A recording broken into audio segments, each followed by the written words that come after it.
we're talking trading. We're talking parenting was the beginning of the conversation, and being a father and protect, provide, and preside, and boss, Mr. ICT, Mr. Michael Huddleston. Thank you for being here and taking the co-host tag. How are you today, sir? Morning, brother. How are you? I couldn't sleep last night. I was so excited, bro. I'm just keeping it real. I don't know why. I mean, we spent almost 4.5 hours talking in a discussion that unfortunately was plagued. I love it, bro. I love it. I love engaging and talking with you and just being one of your students on Front Street. I love it. I mean, your wife, we only stopped talking because your wife was texting you, right? Like, she's like, are you coming to dinner or not, right? So anyway, did you get any brekkie? Did you get some coffee? Are you a coffee drinker? I do not drink coffee. I didn't think you did. Do you like eggs? Are you a coffee drinker? I do not drink coffee. I didn't think you did. Do you like eggs for brekkie? Yeah, bagel? I ate eggs. I had eggs this morning, actually. Nice. Egg whites, actually. Nice. So the early part of the conversation, just to say it succinctly, and a few of my posts just in the theme there, because we have jumped into some trading, right? But we were talking about parenting, and I wanted to ask you specifically how Cody's doing. I'd like to start the conversation with maybe you giving us a how he's doing, a follow-up in a little bit more in depth of because I say that to say protect, provide, and preside that was kind of the theme. Girl dads understanding kind of, being a parent, how that changes your why as a trader. Well, it's been over a month now that he's been out of what would be considered life-threatening. And as his dad, obviously, I know him better than most people would. If you were to sit down and talk to him, you probably wouldn't notice anything different about him. But I can tell that there's something still not right there. And it's a miracle he's still here. Obviously, I'm very thankful for that. But there's just something I can't put I was literally talking to my other son, Caleb, last night about this because he came by and visited. And he asked how Cody was as well. And I said he had visited a few days ago. And I don't know how to put my finger on exactly what it is that's different, but he's not totally himself. So they kind of warned us and told us it could be like that for months and not to draw any kind of special attention to it because you don't want to alarm him or make him think about anything to stress about. But he had a lot of irritable swings in his moods for the first couple of weeks. That seems to have smoothed out, but it just doesn't seem like himself. It's not like he's not slower, and it's not that he can't recall certain things, but as a dad, your kid, and I just don't think he's quite there yet. And I'm hoping that he gets a full return back to his personality and his normal everyday life, the way he functions. He goes to work again. He's fine in that regard, but I just know that there's something just a little bit off. And my wife said the same thing, but she doesn't want to say more about it because there's power in the tongue, and we don't want to give it any more energy than I've already said here. But apart from that, he's improved greatly. He's back to working, and he and his fiance are planning on getting married. So that's a good thing. Wow, that's a huge milestone. So in a lot of ways, this has been kind of, obviously, have you noticed a level of maturity just as a dad, talking about our kids and going through a traumatic event, right? Is his worldview really changed? Does he value or appreciate the things that he has differently that you notice? I'm greatly appreciative of where he is now mentally about everything. Because when he was younger, I was the typical dad that wanted to have his kids grow up, believe in the Bible and go to church, and this is what you should behave like, and this is what you should abstain from, and I was really aggressive about it when I first started living it, and looking back, that's not the right way of doing it, but you feel like it is, and he kind of resisted it a lot, and then in his earlier teens, he just basically said, I'm not believing it, you know, and it caused a little bit of a rift between us where he lived a lifestyle that was not something that I would agree with or support. But I let him do what he had to do to discover it's wrong. And I tried to tell him not to buy the motorcycle because I made the mistake of buying one too and messed myself all up. He didn't listen and he kept taking risks, taking risks, taking risks. And I told him, I said, you can only do that so many times before eventually it happens and you can't call it back. And you could either get checked out and your ticket punched or get something that would be debilitating for the rest of your life and regret. And it's probably worse. And he was riding without a helmet, having his dogs chase him. And that was like their daily exercise. And they had just got home from having dinner at a restaurant. And he took off down the road, going about 40 miles an hour. And his stepbrother was walking his dog at the end of the road. And he ran out in front of the motorcycle. And to keep from running him over, he panic braked all front brakes and went over the handlebars. No helmet. And when he landed, the back of his head, which is the same injury that everybody gets when they get killed from the one punch knockout. The pieces of shit that do that and like to record it. When they fall and they hit the back of their head, they die from that injury most of the time.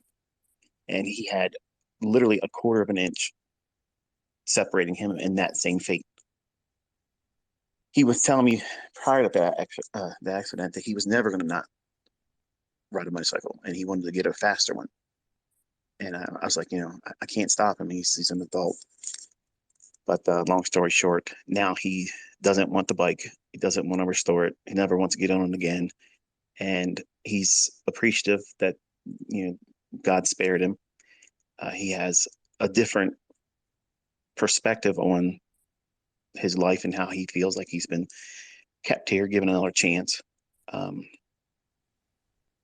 those were things I prayed for.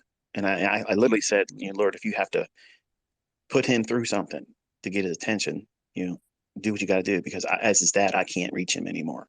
And now, mindset wise, and how he wants to walk forward, he wants to be more responsible. He wants to be here for his fiance, and they're talking about having kids eventually. And you can't do that if you're not here, and you can't do that effectively if you take risks with your life. So he's no longer interested in trying to be a motorcycle operator anymore. So I'm very thankful for that. Well, I think on behalf of the community, I think we're very thankful that he's on this road to recovery. So, I mean, lot of thoughts and energy going out to you and yours.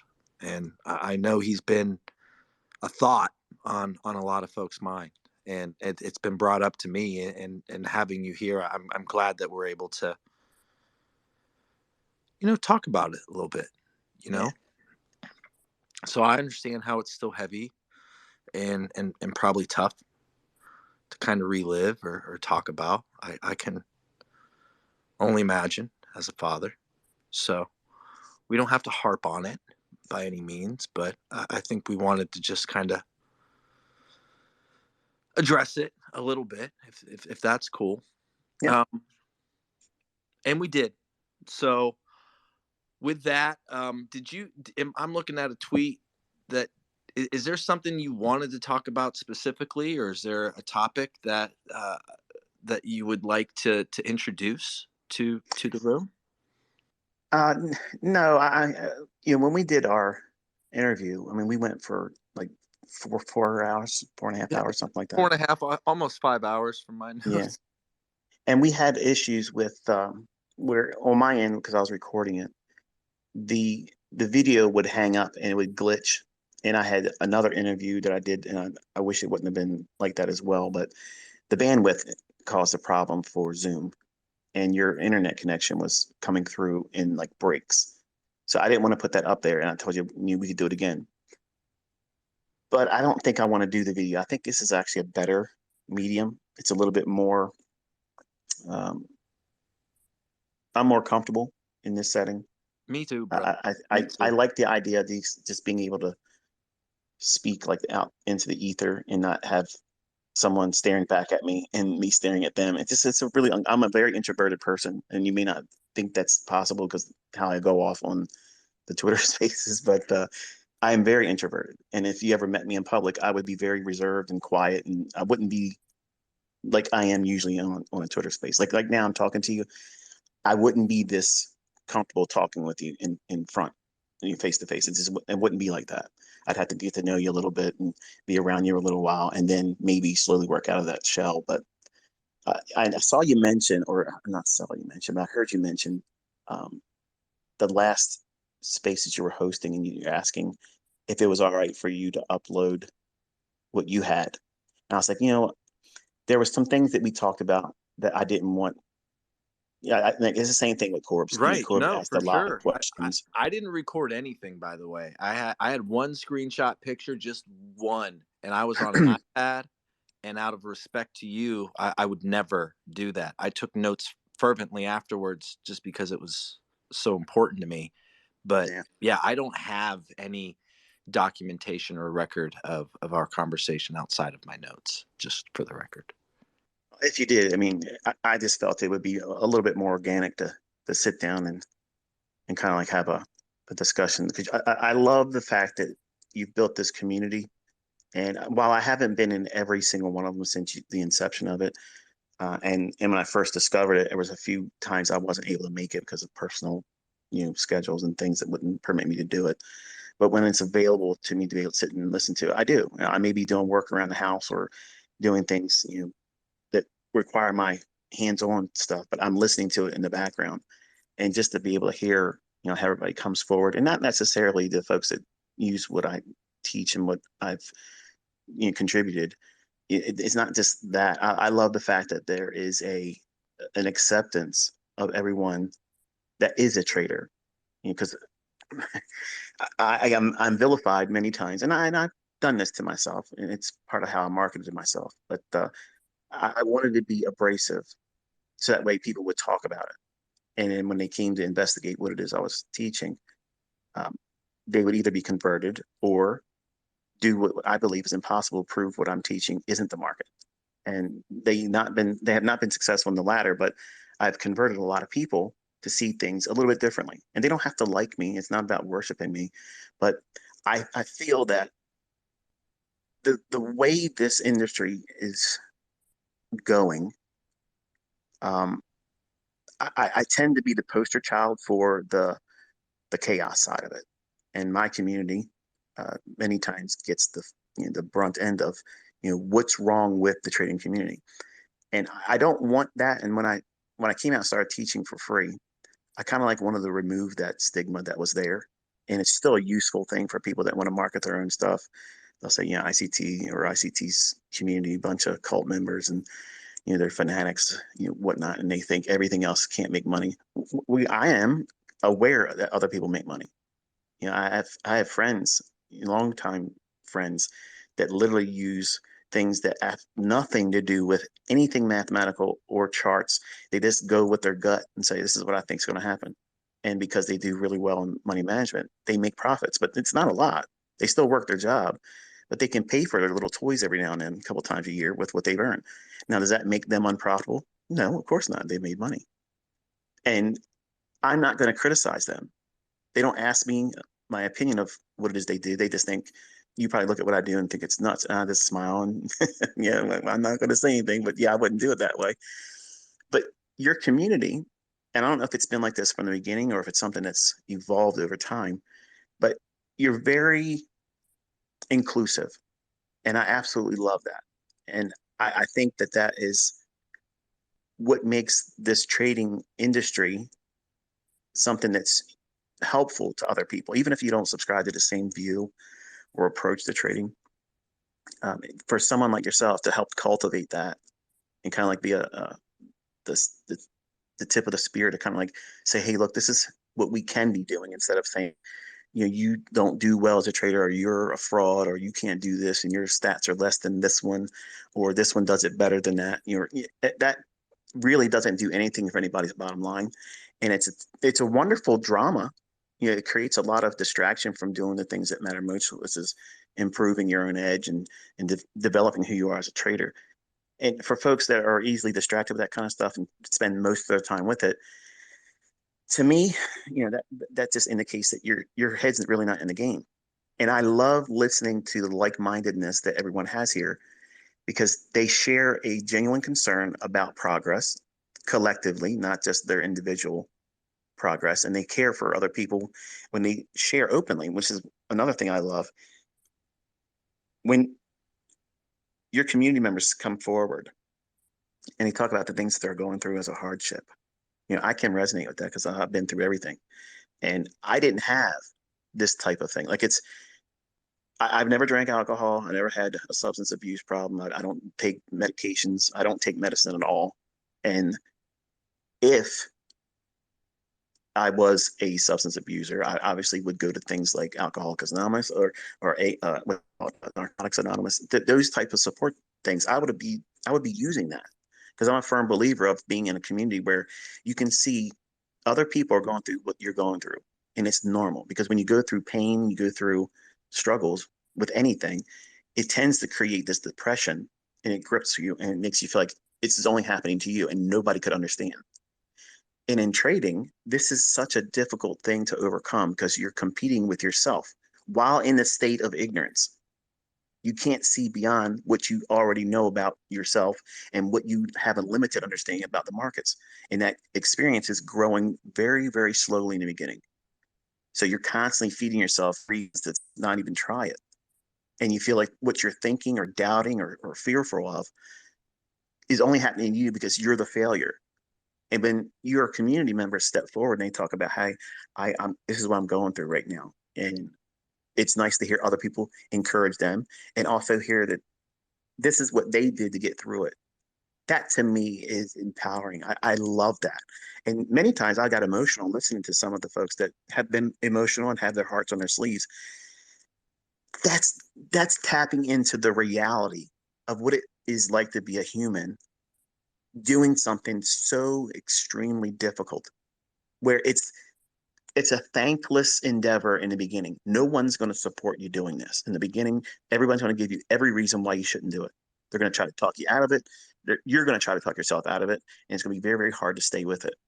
And if you can find a community like what you have going here, man, it is such an oasis because I would have loved, I absolutely would have loved to had the access to something like this where other people were literally there talking and going through what it is that they have to mow over and the loss and the feeling of can I get past this? What am I going to have to focus on to get through this? And asking other people's perspectives. How did you deal with this? Am I foolish in thinking that this would be a solution or an approach to get past it? What did you do? And is this wrong or is this a better way of doing it? That to me is amazing. That's better than any kind of book out there because it's allowing people with real experiences and real issues that you may not have encountered yet or encountering right now, but you're too afraid to talk about it. You're too afraid to deal with it. You try to hide turn your face like it's not really there. And that's a problem. You have to just deal with it. You have to meet it head on and don't be afraid of it. And if you fail while trying, that's progress. That's literally progress because you're going to look back and say, okay, I tried it this way. That didn't work. I tried it that way. That didn't work. Okay, I'm at my wit's end, but I'm not giving up. Let me ask someone else. I want to ask my peers in a like-minded environment where everybody in your community, they're not attacking each other. They're not saying, oh, well, you don't trade our way. Oh, you don't do this. You don't do that. For instance, that guy, I don't know his name. I don't even think he has a name. the other guy that you learn under. M7. M7. Yeah, yeah. There for a while, his community and my community, they were trying to get some spat going, whatnot. Everybody's got a team mentality. Everybody has a team mentality. Everybody gets their alma mater, behind them, and they want to raise their banner and their flag and all that business. And I'm of the opinion that, listen, if the students have an issue with someone else's methodology and the methodology is making the other group money, they have no argument. There's no argument there.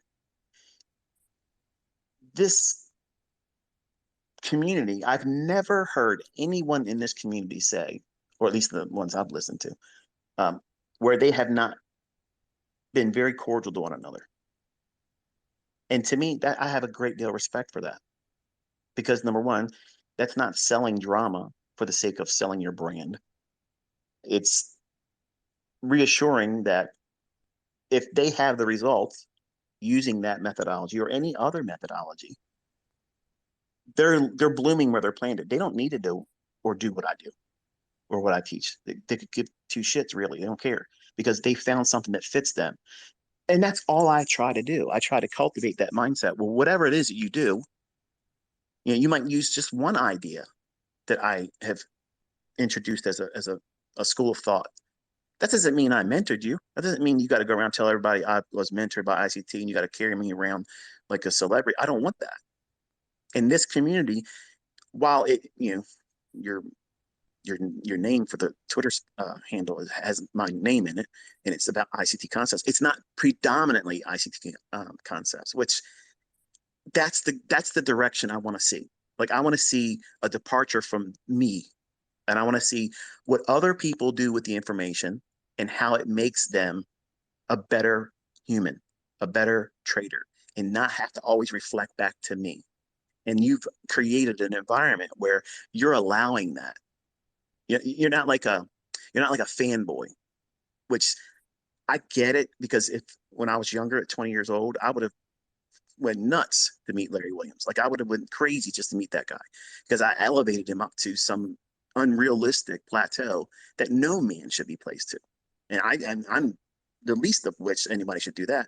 I'm a terrible teacher. I don't control my tongue well. I'm not a good advocate for Christ because I can't control my tongue, and it's things I struggle with. So there's a lot of things I can check off as a checklist of where my frailties are. So I should not be championed around like most people like to do with me. And I love the fact that you conduct this community in a manner, and I'm glad you're very respectful because for folks that don't know, I've asked in the interview that Kit and I had where we talked for a while, I said, listen, I love sitting in and listening. I just don't have another account where I can go in and listen and other people not know I'm there. I don't do sock puppet accounts. I don't do those types of things. But I wish there was a way for me to have had to sit in and never be recognized in there because I want the people that come forward and talk and be part of your community to pretend I'm not even there. Don't make it about me. Just talk about what it is that you brought yourself there to talk about. And if you want to say something to me, I'm on Twitter and you can say hi to me. I'll like your post. I'll say something back if I feel like I have to do it. But that setting, that's the part that makes it uncomfortable for me. Like, I don't want to be like that. And you've been very respectful in regards to trying to steer the community members to not do that because I'm not here to hear people talk about me. And I want people to hear it from me in your community that I love it when you don't talk about me and you just talk about your experience. I'm genuinely interested, much as like I said when you were talking to me in the Zoom live. I have a genuine, sincere interest in other people's experiences. Like that's what I want. I want to spend the rest of my life after November watching and observing and looking at seeing what everybody else is doing. I have a genuine interest in it. It's a sincere interest that I don't have to monetize. I don't have to have my name brought up about it. I just want to see what everyone does with it because I'll be blessed by that by default. I don't need to have someone, you know, parading around and advertising me. And I think you've done an amazing job of managing your community in that regard and still making an allowance and an inviting atmosphere for other people with different approaches to trading, where they can feel like, sometimes they'll open up and say, well, I don't trade with what you guys use, but this is what I do. But I like the community. That's exactly what you've done. You've created that atmosphere where normally someone might not go to a live streamers or a podcast um, event or venue because they're very team oriented. They're this and only this. That kind of causes someone to feel standoffish and say, well, if I go out there, they're probably going to try to pin me down and ask me why I don't want to subscribe to their view and what makes their methodology better. And that just creates an argument that no one can win because no one would convince me that what I use isn't better than everything else. When I know personally that I think that there's nothing else better than this. But when people hear me say that and they're either learning or they're using something that's profitable for them, they tap into that team mentality. They want to go back to college football. Well, my team's going to kick your team's ass in the playoffs, or I'm going to do this and I'm going to do that. It's your NASCAR driver. It's your whatever the hell it is, your MMA fighter. It's this team mentality. I can't stand that. Like I literally cannot stand it, and I try to smash that with everything I say. And even when I talk about myself, I don't want any of that stuff in my community. And I think that you've done a more effective way of managing it and allowing for an immersion experience where no one can feel alienated. I mean, I love when you put your foot down and people are in here fucking off. You hear them talking about, yeah, I've done this and I've done that. I never lose a trade. I think it was a couple spaces ago. I almost pissed myself. The guy's like, yeah, I do this and I do this and I haven't ever losing trade. And you're like, okay, hold on. What you're telling me is you never win. I'm sorry, you never lose and you always win. Get the fuck out of here. That's what you do. That's exactly you got to broom that bullshit. But everything else, you're very, very good at managing the the atmosphere for everyone else to feel comfortable. So if you want to come on and you want to talk bullshit, good, call it what it is, broom it, get rid of it. But you've allowed for people to have a ulterior perspective or alternative perspective and not feel, at least from my observation, I wouldn't feel uncomfortable. Nothing was cringy about it where another style or approach to trading that the members would come forward in the community, or maybe it was their first visit. And they always thanked you that you've allowed for this medium in this community for people to come together and meet. And I think that you should be recognized for that because what you're doing, this community in the industry itself needs more of this type of stuff. And you conduct yourself very, very well. Um, and you've done a very effective job of allowing for the open invitation for people to come forward. And I think more people should be here. Oh my God. Thank you so much for those flowers, Michael. Thank you so much for the acknowledgement, the recognition. And I want you to know, and I want anybody and everyone that's listening, like a lot of this is, I mean, I'm 45, I turn 46 in a few weeks, right? And a lot of this very similar to things that you've said throughout your episodic life's work that you've pushed out there when I was 20, or if I could, if I could go back in time, like I really do look at the 20-year-old who's listening and those things, those lessons that I think are extremely impactful and powerful. Number one is respect, right? I mean, listening to what someone wants to their request. I think respect amongst men is primordial, and not just men amongst traders.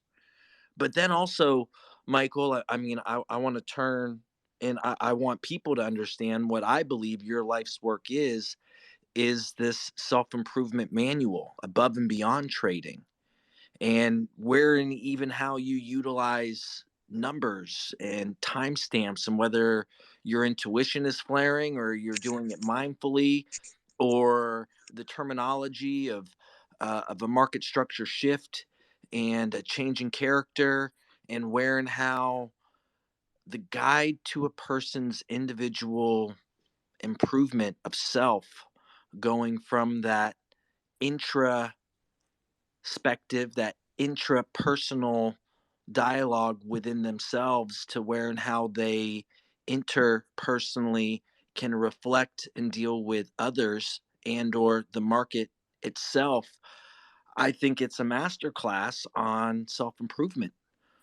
And I think there's so many more deeper levels emotionally, mentally, spiritually, in which you've touched on over the years, time and time and time again, that why so many folks are able to listen to you.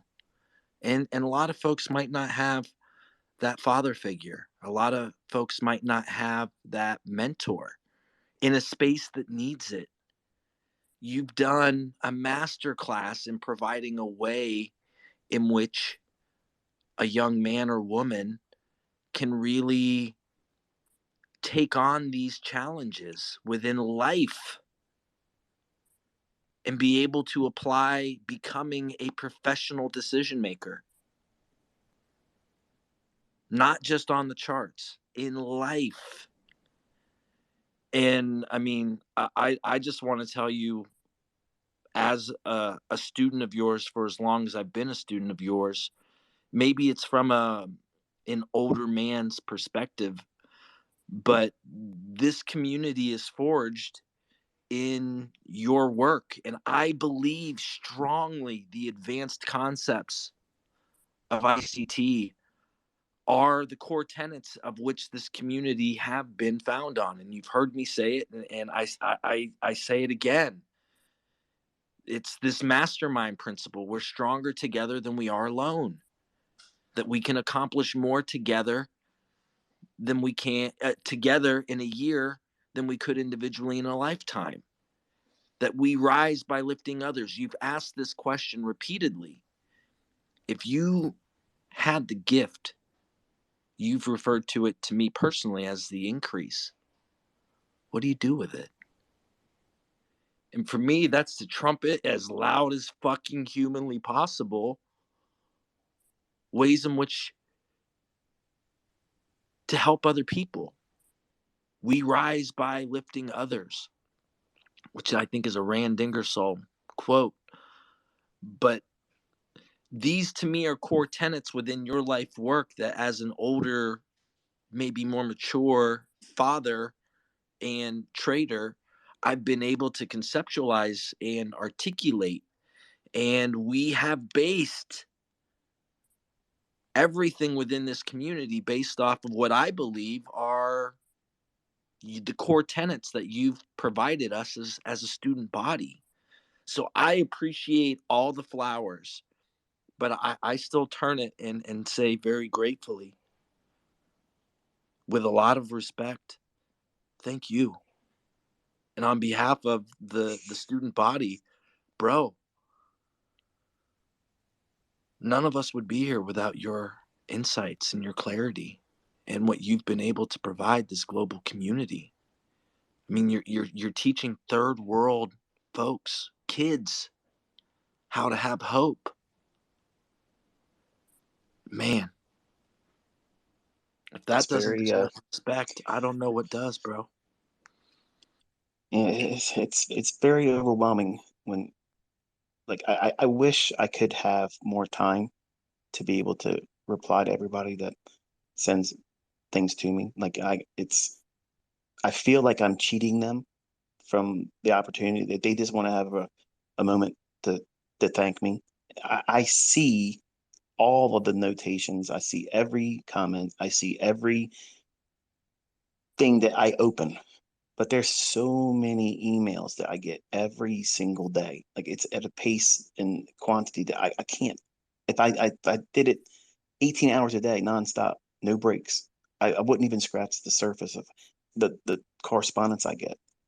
And that's why I reply in blanket statements a lot, because a lot of it's the same thing. They just want to say thank you. And the way you thank me is turn your life around with it and then bless somebody else with it. That's how you do it. That's the currency here. I want to see other people be impacted on a positive with what you do with it. What you do with this, how do you bless somebody else with it? And I didn't have that mindset when I first started. I talked about this when we were having the interview, and I said it many times in the past as well. I was initially just wanting to get out of the rat race and not have to work the rest of my life. And then when I see how fast the market can pay out, it changed me. It turned me into a very greedy, self-centered person, which is what money can do to anyone. And you think it might not happen to you, and that's just how I felt about it. But I turned into a very arrogant prick. Now, you think I'm arrogant now, but I am nothing compared to what I was when I was in my 20s. And it was disgusting, very offensive. And I wouldn't be able to tolerate myself today. Some of you probably can't tolerate me now, but it was very, very, very disgusting. And when I talk to my children, because that's who I'm really aiming at when I'm talking in the videos, and unless I'm specifically calling somebody out by name and I'm addressing something that I feel that they could use or whatnot. And I said this to my son Caleb last night. I said, because I was listening to your Twitter space the other day. I said, yeah, which one? And he's like, this and that. And I said, yeah, I was thinking about your brother. When I'm talking, I'm talking about your brother. And I'm envisioning them in the room, and I'm trying to picture them sitting in front of me, and I'm counseling them. And many times I put the hat on as if I could be my own father and talk to my younger self. This is what I wish I would have had a dad tell me. And I didn't have that. My father, he's been in prison my entire life. I've not been able to have that type of connection with him. So as a child, I lived in a fantasy world that my dad would get out and marry my mom, and everything would be happy, and I'd have a normal childhood because I had to live vicariously through my friends' parents and being like a surrogate son and daughter and brother and father and mother kind of entity in that environment. I was attracted to that. And many of the friendships that I had were strong because I wanted to be part of that family fabric that they had. And I was envious of that. I didn't have it. So bringing up my children and wanting them to be in a position where if the Lord so decides that I got to go and he's calling me home, I could have met with an untimely demise, just like my son almost did. Again, it could still happen. Like this could be the last time I'm talking to his face. Nobody's promised tomorrow, but I try to leave these things down so my kids can hear me and they know I'm talking to them. And I get it that a lot of the students, and this is like the number one thing that I get as a response, and people send it to me through Trading View comments and whatnot. I feel like you're talking to me.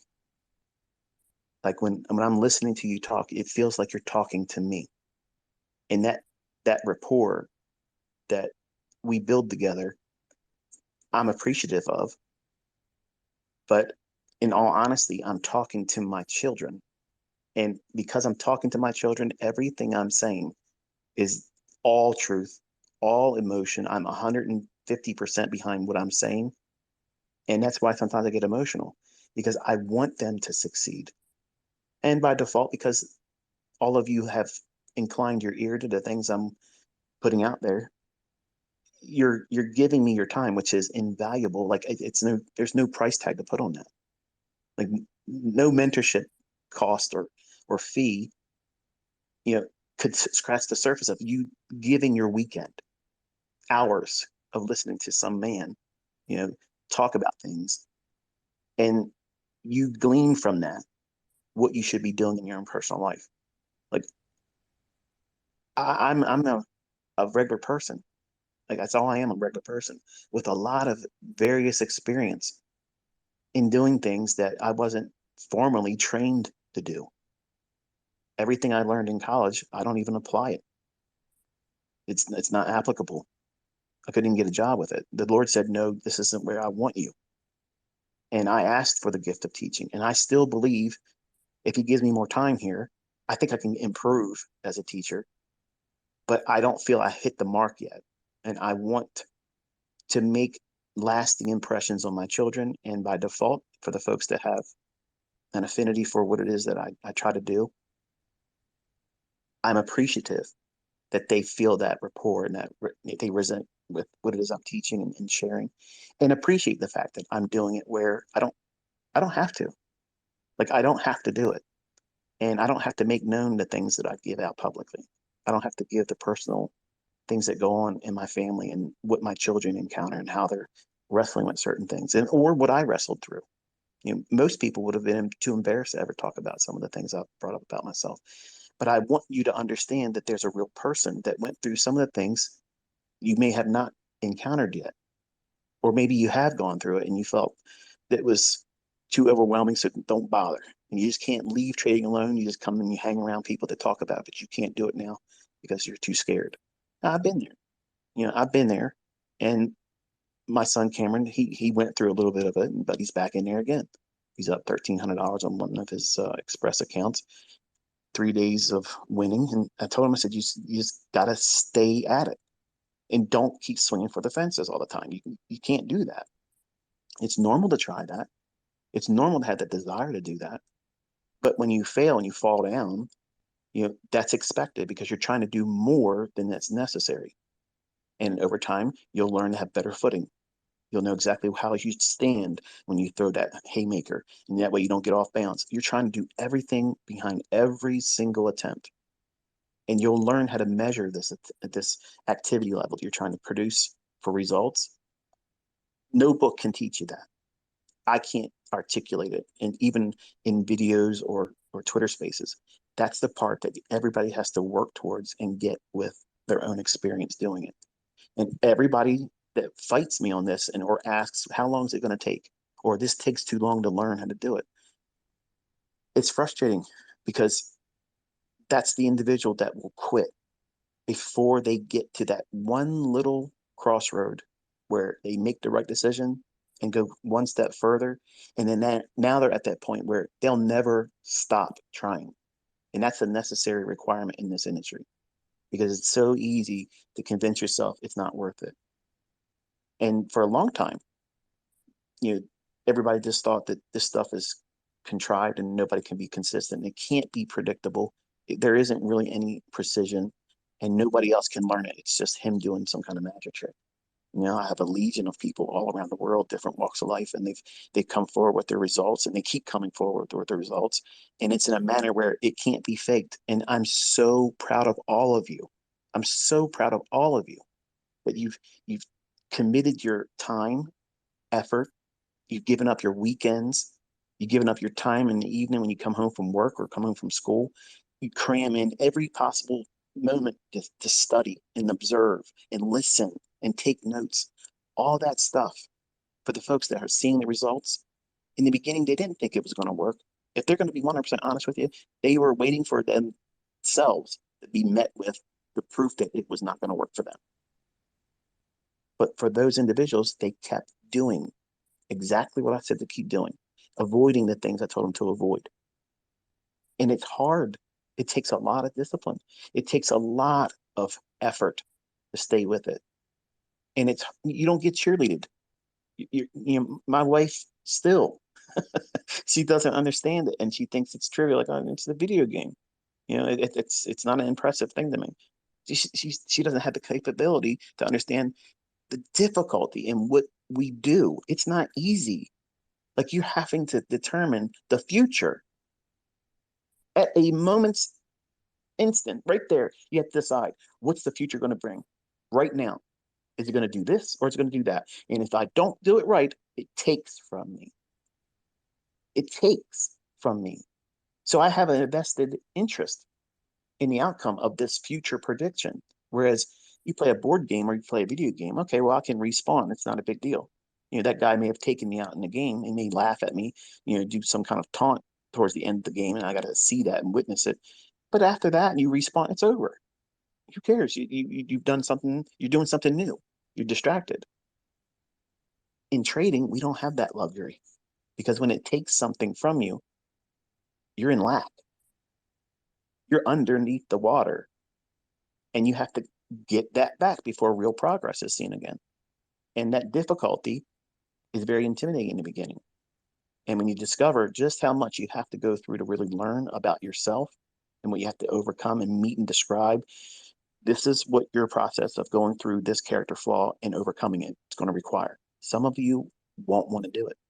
Some of you will have to fight kicking and screaming to get through that before you ever see any progress in trading. There's things that we have to beat up in us, conquer, subdue, overtake, hold captive.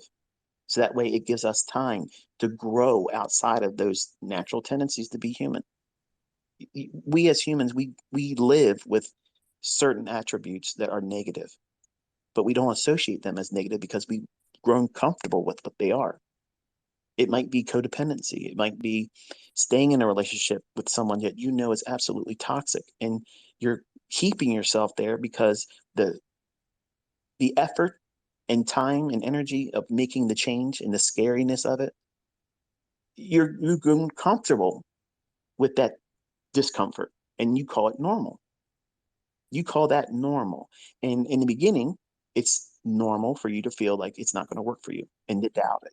It's normal for you to feel like your results aren't worth staying with it because it's probably never going to get better than that. Or you don't do it well in the beginning and you don't see immediate gratification. I needed the very thing that I try to provide for all of you. I needed that and I didn't have it. Through prayer, was, I believe I was ministered to through that and encouraged. But I wanted someone that I could tap into at least once a week. And because it's my nature to be like this, I'm obsessive. I try to be every day in your ears, every day reminding you this is what you're looking for. This is what you're striving for. This is what you should be focusing on. Don't let this bother you. Keep your focus on this. Keep doing what you're doing. It's going to work. It's going to work every week, every day, and it won't stop. I believe it. I live it. But it has to be constantly reminded to you. Even though you can't hit that yet, you will. You will. But you have to go through that progress, that uncomfortable valley where you just don't see where it's going to take you to the higher ground. How long we got to stay down here? As long as it takes for you. And every single one of you have a journey that you have to walk. I can't walk it with you. You have to do it. Nobody else is going to make it a shorter journey. Nobody can shorten it for you. Okay. Nobody can make it any less painful. You're going to have to go through it. And I try not to sugarcoat that because I want my kids to understand if I was to be met with an untimely demise, that they hear me tell them, if you don't have me now, you have me telling you these things that are absolutely what I'd be telling you if I was still with you. And it all started on this idea that I watched the Michael Keaton movie, My Life. You know, he had a terminal illness and he said, well, I'm not going to be here when my kid's born. I'm not going to be able to raise them up. And I'm going to just make videos and talk about, hey, this is what we do. And this is what a dad would teach his kid if he was there. I'm going to do all these things. I'm going to do it in videos. That way, when you grow up, you can watch dad and he'll tell you exactly what he should be telling you if he was there. So because I had anxiety when I was younger, I was fearful I was going to check out early. And I was saying to myself, if I go and I don't make this known, I've been selfish with it. And I've not done a good job of sharing it. And I felt that if I did it in the context of teaching my children and making it available to other people that would be inclined to listen to it, you know, it was a social media experiment. Was there anybody else that I could create by doing this? Could I get another ICT out of that laboratory experiment? Could happen. Can I create profitable students going through the same thing that I went through when I released that content all the way back on Baby Pips? That order is the exact order I went through my journals. The things I went through, the things I focused on, the progress of everything, the order of the content in my core content. That's exactly the order of the importance I placed everything and how I discovered everything. Everything is a pattern of how it was revealed to me.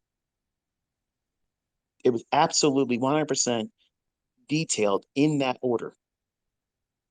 And I'm waiting to see. That's why I tell all of you, I'm actively, sincerely interested in seeing who does what with it. And there's a lot of you that have done this. You've turned around, you've created mentorships. Some of you have rebranded and renamed the things that I've put out there and foolishly lied and said, I've done those things. when I haven't done that. I'm not impressed with that. I'm not going to shoot you down because you need to eat and you probably have a family and whatnot, and that's fine. The folks that take the information and they do well with it and they go out and they find other people and help them. Yeah, I can tell you here and start crying. All the things that people around the world have been doing with what I've shown them how to do. They've built hospital wings with my name over them. And I don't deserve things like that. You do though, buddy. I want to interject. I want you to know the impact, the global impact that you've had, and the fact that I have a voice. You do deserve it. And you might not see it, but I want you to know and I want you to feel how much love, appreciation, and respect you have for the increase that not only you have been provided, but that you've provided. You do deserve it, brother. You do. You deserve far more than that. Your impact is palpable on the lives of so many. And I want, and I'm blessed to be able to interject on the points that you're making. You do deserve it. And I want to stand on your shoulders and in your shadow as a student, trying to pick up what you've been putting down as just a humble follower. And I want to say with all my heart, brother, you do deserve it. You deserve every blessing that you get. And you've put yourself on Front Street. You've had these challenges, and they've done nothing but take you from this angelic, cult like figure to making you an extremely real ass motherfucker. And that realness is why so many people will drop what they're doing because you've got something to say. I want you to understand that the folks here all echo what I'm saying because it's important that you get to hear it. Not for adulation, not for any other reason than you do deserve wings and hospitals to be named after you. The increase that you have provided a global community, it feels divine, Michael.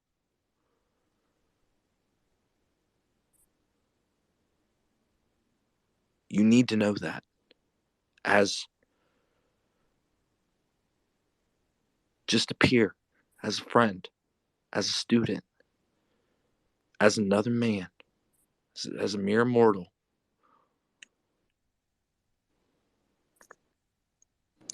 Um, is it okay if I can say something real quick? I think so. So, I'm a 21-year-old man, um, and I live in Canada right now. I'm just trying to be human here and just speak my thoughts. In 2013, the war got really, really, really bad in Syria. Um, I went through a lot. We were better because my dad was a doctor, but it was still just affecting all of us. Right near my house, there was tanks, explosions everywhere. My mom would go get some yogurt. 5 minutes later, she leaves the store. An explosion in the store. Everyone's dead in it. Stuff like that. So we went through a lot. And in 2013, I came to Canada. We were the first family to come as a refugee. Um, we were accepted and we came. My aunt was here. She was the one who took care of us. We struggled a lot. So we went through a lot. And it was funny because around like 2.5 years ago, it was like in this. So my family are they're Druze. It's a brand. I don't know if you know what that is. It's a branch from Muslims, but it's totally different beliefs. Well, not totally, but it's different. I never resonated with that, and I started finding Christ around 2.5 years ago, and it was so funny because in the same like 2 weeks where I was trying to find Christ, a Christian friend of mine gave me your name and your content, and I took it as of like that it was from God. This was from God proving himself to me. And I just put in work and it was all there. And I can come here and be thanking you about everything you're doing on the charts, but you already know all that. So I truly want to thank you for making me a better son to my parents. I want to thank you for making me a better brother to my siblings. I want to thank you for making me a better man to my girlfriend, because you changed my whole view on everything. And of course, most importantly, you got me so close to Christ, man. Like, you got me so close to him. It was like, I don't even know. And like the comfort I find in hearing you, man, like you don't understand the comfort. Like, I would have anxiety and I would just listen to you and it would all go away. All of it. Like, it would just fully go away when I hear your voice. You just give me so much hope, so much confidence in myself. So I'm truly speaking out of my heart when I say thank you, and on behalf of everyone, thank you so much. And I don't know what you decide to do after November, but no matter what, we're going to miss you. And I promise you, because I know myself and I know my ability, I am going to make it. And I promise you that your work will go into good things. I will help people. I will help my family and help the poor people I don't know, because you taught us that we're all brothers and sisters and we all should be helping each other. So truly, truly, thank you for everything you have done, man. That's all. Thank you. Well said and well deserved. Can I also say something? Well deserved. Sorry, Kit. Then, bro. By the way, yeah, no, how are you doing, Yeah. Kit? Thank you so much First for of opening this all, up. okay. Just wanted to say it's quite ironic because all throughout my trading career, I started trading 5 years ago when I was 21, and throughout my trading career, I've heard this and that about ICT, do ICT this, ICT that. I never really looked into it, right? And it's just funny because last month or a couple months ago, I ran into Kit on his face, and I obviously, Kit, you remember I thought you were ICT, of course, right? Yeah, I Um, know. I slapped that down. You know that. because I didn't know about ICT, who ICT was. So it was just ironic. Kit was on that Spaces and Kit, dropped some gems, well, a lot of gems, was very humble, down to earth, and that kind of opened my mind. I thought, wait a second, you know, these ICT guys are not really what I'm hearing from all these people. What you mentioned about them being a cult, them thinking they're the only kind of traders that are out there, this and that. So that was the first, real introduction I got to ICT, and last couple months I've been doing a lot of studying on the concepts. Obviously, I'm nowhere near as advanced as most of the guys in here who have ICT in their name. And TWP, is there anything you can do with your audio? Is there a oh way shoot, I you got can my improve it? AirPods in. Take out those Is it better fucking now? things. Oh my god. Is it better now? Oh my. Yes. Yeah. Fucking AirPods Oh are shoot, killing me, yeah. bro. All right, My go fault. ahead. All right. Yeah, no, sorry. I'm traveling for soccer soon, so I was, listening to you guys while packing my stuff and everything. But anyway, so yeah. No, just to fast forward the story, yeah, listening to Kit, first of all, kind of got me an introduction to ICT. A few other guys showed me some videos. I started reading, studying the concepts. Like I said, I've been trading 5 years, but I never really understood how ICT worked. And then just to listen to you speak today, you're humble, you're empathetic, you're teaching us, you're open minded. It's funny because you're so down to earth and so approachable that I'm just so shocked that I never looked into it this much. And like I said, I'm grateful because what you mentioned is really true. What you addressed about the ICT community is really true because there's so much to learn, there's so much to do in the stock market, but it's so difficult to overcome your challenges, your losses, because in this day and age, you have all this social media which helps you, but it can also hold you back. When you have a spaces like this where people come, they share their thoughts, you see they have a similar mindset. For the beginner traders, that's a dream. When someone's so approachable and easy to talk to, someone possesses a warm, welcoming demeanor, it puts you at ease. So I'm happy that you're doing this. Like I said, I would have loved to have this when I started back. Because every failure we hit, we hit it on the head, and it can be detrimental to your trading journey if you're not, mentally tough, if you're not able to bounce back. But obviously it does shape you to become the best trader possible. But like I said, it's just it's so heartwarming to have someone who's so approachable, who's present in the moment, who's easy to listen to actively. And this is the kind of person you want to engage with. So, like I said, I'm just grateful that you're doing this for the community. As you mentioned, when you started trading, you didn't have all of this. Everyone has something, everyone has a lot to learn, but sometimes we're looking for the right person to learn from. Sometimes we're looking for the person who's going to have the correct perspective, who shares the ideas in the right way. So no, I just want to thank you for being so down to earth, like I said, and regardless of how you trade, I'm way different to most of you traders because I trade support and resistance, different price action market structure. So I'm still not an ICT trader, right? But you welcome me in the community. I'm learning from you. This week was one of my best weeks of this year. Again, I trade what I trade. It doesn't mean that it's wrong, it's right. The most important thing is that I'm disciplined, that I make money. So yeah, I'm just grateful. I'm just telling you that, you coming up here, showing how self-aware you are, recognizing emotion, sharing your thoughts, your beliefs, all that stuff is so refreshing to hear. And yeah, just wanted to say thank you because this is my first interaction with you, the actual ICT, and of course I've been interacting with Kit a lot over the past few months. So yeah, thank you so much for everything, and hope everything goes well with your son as well. It's also interested to hear from a son's perspective. Thank you, TWP. Can I We say have also kind of something? intuitively opened up the floor. We are taking some of your thoughts into sense. There's a lot of you guys here. We want to hear from you guys. The adulation is a thing. Again, let's respect it. And I understand it might be your first time having an opportunity to speak with the ICT or to be heard directly from the ICT.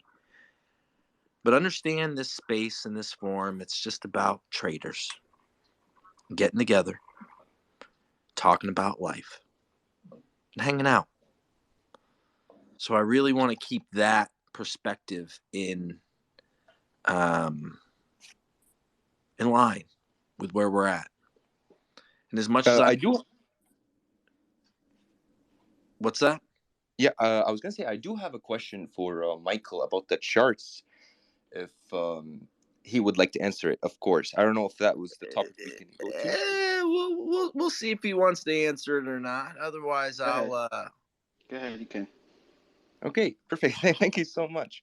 So, in the past 6 months, obviously, I just even studied more and more, understood your concept, and it's not that I am not profitable at all, and it's not that my ability is not good. I'm getting there, but I understand liquidity very good. I said session liquidity very good now. I understand how the intraday, like the 1 minute, how it works before a run, how it takes out liquidity on both sides and stuff like that. I understand how PD arrays work and your timing of the sessions. I understand all that, and I love your silver bullet model. For some reason, I understand all that, and it's not that I don't make money, but I can't seem to put it all in one model for the silver bullet, like a written model. Is there a way you can go on that? I'm sure you've said it before, and I'm sorry. I'm sorry if I say this, but like, yeah, is there a way you could, when it comes to the sessions, the sessions liquidity, how it takes it out and put with the PD arrays and everything, to put it all into one model, the silver bullet? If you were to take a approach like trying to figure out what's the highest probability for the direction of the week, and whatever those targets are you're aiming for the week, until they're met, until they're reached, you stay with that idea for the beginning basis of each individual narrative for individual sessions, and daily bias as a default because of that. If you use previous days highs and lows, which they don't hide from you. I mean, they're right there for everybody to see. That was the very first thing I taught on baby pips to focus on for Forex trading. You never run out of setups like that. And if you go back and look at the daily chart, every single trading day, the bias, whether you know it beforehand or after, in the beginning, you don't know what it is. So to teach yourself how to grow in your understanding of where to aim for each day, what is it more likely to aim for? The previous day's high or the previous day's low? And or the day before it, high or low? Or the day before it, high or low? So in other words, you're looking at the high and lows of the last 3 days. That's exactly what I introduced first on baby pips.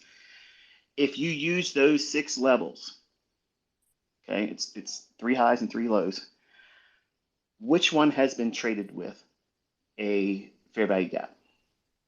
The one that creates one or trades to it and creates a fair value gap and it allows you to move in sync with what you thought was going to happen for the weekly. Like, where is it going to go on the weekly chart? Is it likely to expand mostly higher, or is it expanding mostly lower? If you're trying to focus on shorts, okay, it would go without saying that you're going to try to see a move to yesterday's low, or the low prior to yesterday, or the low 3 days ago. And using the 10 o'clock to 11 o'clock, or the 2 o'clock to 3 o'clock, or 3 o'clock to 4 o'clock, or 2 o'clock to 3 o'clock in the morning, or 3 o'clock to 4 o'clock in the morning, or 7 o'clock to 8:30 in the morning.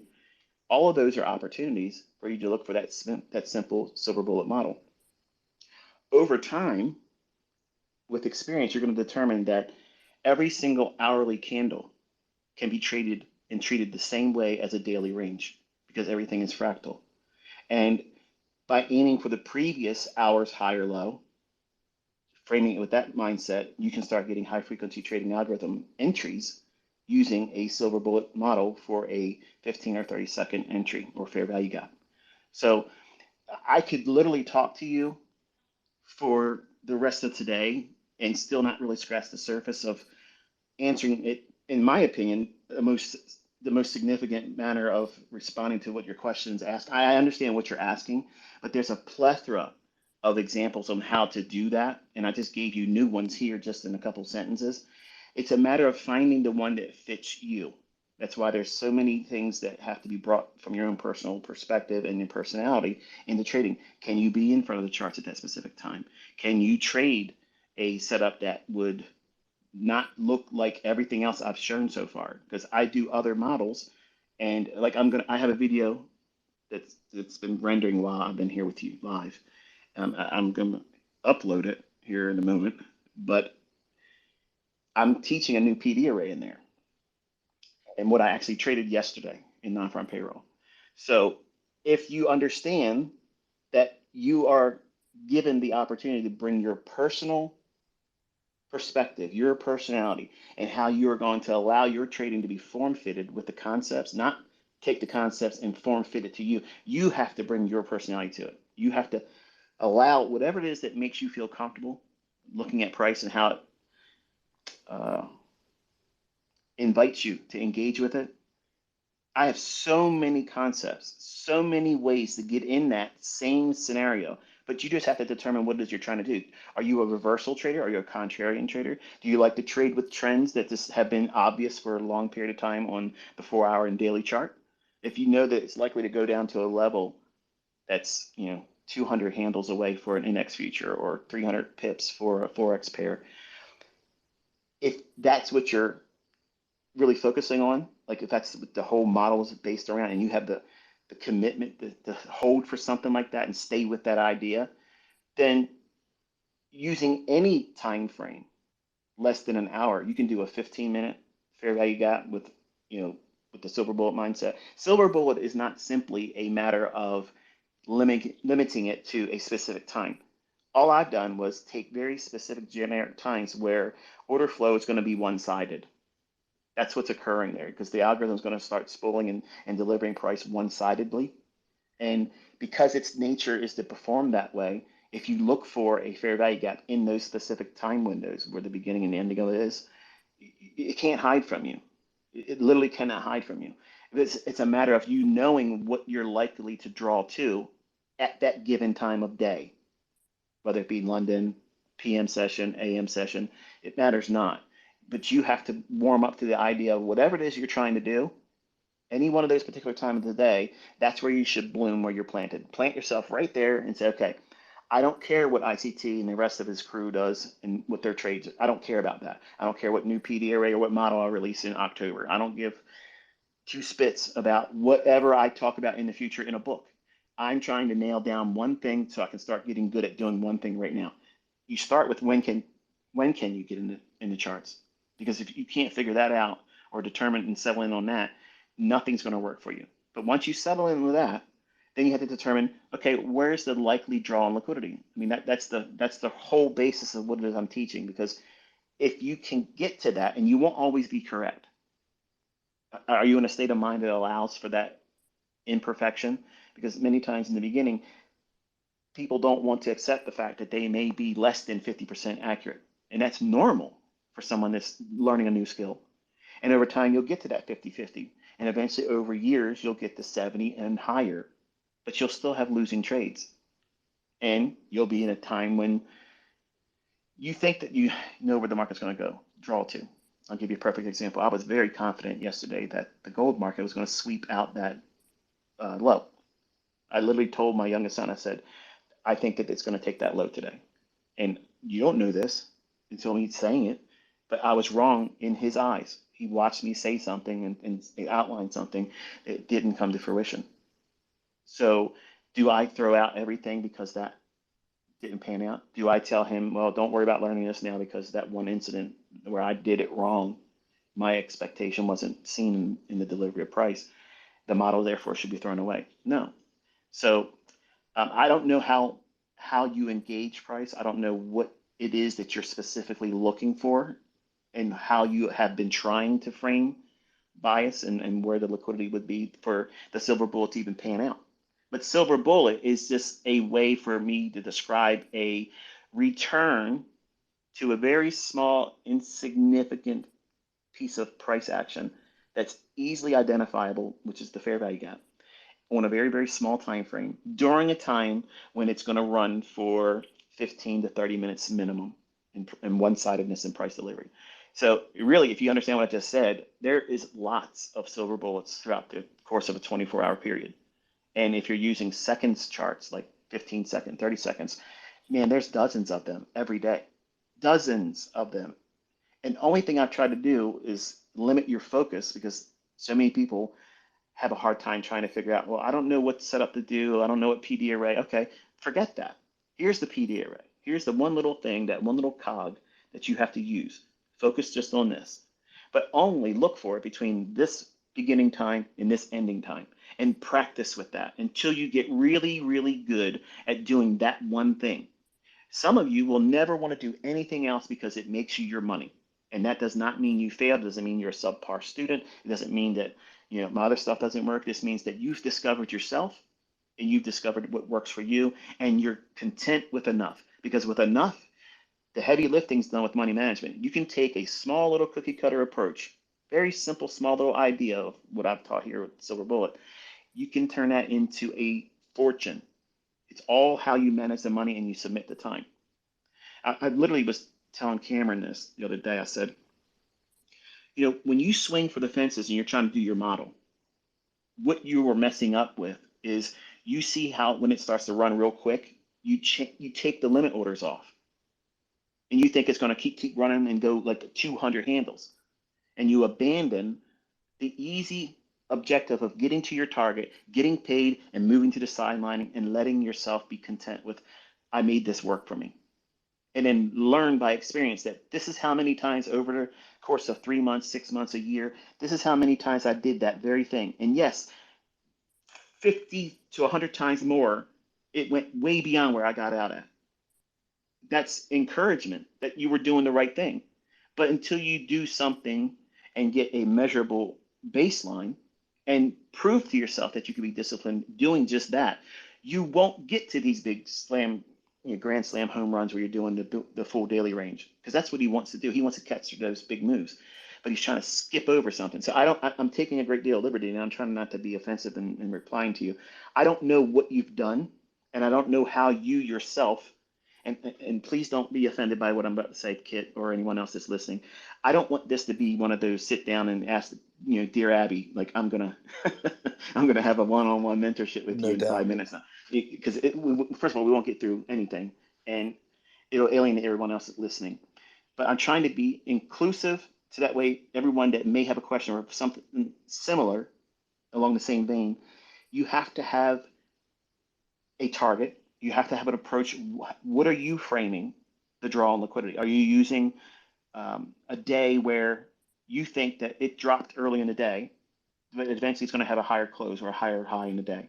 Okay, then that sets the framework for you, probably avoiding the morning session. Don't do anything in the morning session, and set your sights on the PM 2 o'clock to 3 or 3 to 4.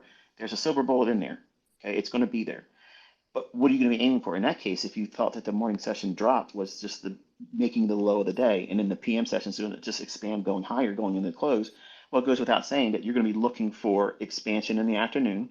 So what would you be looking for? Well, was yesterday's higher than where you've traded today intraday? If it is, that's what you aim for. That's your draw on liquidity. And if you're using that as your basis, okay, wonderful. You're looking for 5, 10, 15 handles, whatever your silver bullet target is. I don't want to try to force it into just only being 5. But in the beginning, I believe everybody should be striving for just 5 handles. Because if you can consistently prove it to yourself that there is there's a probability behind it, and it's measurable that you can do it if you commit yourself to it. And then you have a track record that you journaled. This is what I thought was going to happen. This is where I entered it. This is where I framed the risk. This is where I tried to get out at. And this is how many times it panned out for me. And this is how many times that it didn't pan out for me. And I'm still going to stick with it over time. I'm going to get better at it. And then after a while, when it's comfortable for you, but not in a hurry, don't be in a rush to do it. Go from trying to aim for 5 to 10 handles and then live there for a little while, a couple months. Don't try to force it, because you literally can change the entire trajectory of your life. Much like going back to what I was saying about my son, I said, Cameron, when you look at these trades, you don't realize that what you're doing, a couple $100 here and a couple $100 there per day, like they're the building blocks of you having something that's going to yield thousands of dollars per day, thousands of dollars per trade. But you have to allow for that to finally settle in on you. And you say, okay, well, I'm not going to be fearful. I'm not going to be in a rush to chase that price run. I thought it was going to go up that level, but I wasn't ready to take a trade. But now it started running and I missed the entry. So let me just get in and get on board right now because I can get those 12 remaining handles or pips.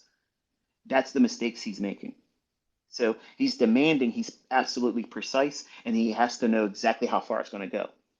And that messes with everybody in the beginning, no matter what you trade with. You get caught up in the excitement of that price action running, or you think it's running. And then when you chase it, it pulls back on you and it crushes you. Because he only has $1,000 daily max drawdown, he still is trying to do 2 contracts when I've told him 1. I don't know if you're doing that either. I don't know if the other listeners that would have an opportunity to sit here and say something, would they be honest and say, yeah, I do that too? Or are they not doing it? Is it something else? So there's a lot of things that would, you know, create the difficulty for this. And that's why I talk a lot, because I try to cover all the things that I could imagine where I went through and what would arise by me saying what I just said in either a Twitter space or whatever I've talked about in a recorded lecture. I know what would be prompted most of the time by me saying something or touching on something. And I also know that I won't have the sufficient time or bandwidth to talk about it sufficiently enough to satisfy, so I don't touch it there and I'll treat it as its own individual topic. So I say all that to say that I don't know if I can adequately answer you in a succinct manner where you'll feel satisfied and feel like you've got something from it. The only thing I can tell you is keep working with some of the things I just mentioned here and what I've already taught and what I teach on in all the other videos, because it's not like there isn't one recipe that's going to fit you. And that recipe that you find profitable, if you try to put it in the hands of 12 other people, the likelihood of you having 3 others do it just like you and finding satisfaction in it is highly unlikely. It's highly unlikely because everybody's going to bring their own personality to it and what you're willing to do. And some of you you're built in high rollers. Like you want to be a high roller. Like you want to be, another Tom Hugard. Like you don't give a shit. You're just going to swing for the fences, and you'll deal with the drawdown, and you'll figure out how to fix it later on. But right now, I'm trying to do as much as I can every single time I get in front of the charts. And others are going to be very timid, and they're going to be like, I really don't want to risk a lot, and I'm okay with getting there over 10 years. So it's a very complex thing as a teacher to try to provide a very detailed roadmap. So what I do is I present different approaches how I can use the information to try to help you specialize on what it is that you're trying to do, whether it be an intraday scalp, whether it be a day trading where you're trying to do the full daily range. All of that is silver bullet. It's just a matter of where you're placing it and what you're aiming for. And I've done a great deal, like for instance, the one model for life teaching. That teaching right there, if I had that in the first 6 months of my trading, I would have avoided blowing out at least not contracts, real accounts. I would have avoided doing that very thing because I didn't know what I was doing. I didn't know what I was aiming for. I was trading for targets within a pattern that I believed was in price when they weren't. It wasn't there. I was being confused and led astray by the chaos of price action structure versus this is where liquidity is. This is where inefficiencies are. And where are those times of the day that that liquidity would be considered impactful? That lesson, that lesson that I gave in that, it's not a model of specific trading. It's a model of determining how you go in and you look for the liquidity that's mattering right now. No matter what time of day, whether you go in the London session, the morning session of New York, or the PM session, I've taught you and you see me going out there doing it with a real account. I go after very specific elements of liquidity above or below the marketplace or inefficiencies using the very logic that I taught in that lecture. So I guess the easiest direct response would be the way you improve is use the logic that I have taught in that one and then associate everything else I've mentioned here. Hopefully it was insightful for you. I just want to build on what you're saying, Michael, real quickly here to the folks listening. I mean, ICT is here, and the breadth and depth of work that he has provided on his YouTube channel for free and available to you. These are ingredients. Each one is an ingredient for you to utilize within a rule set and or framework that you construct as the trader.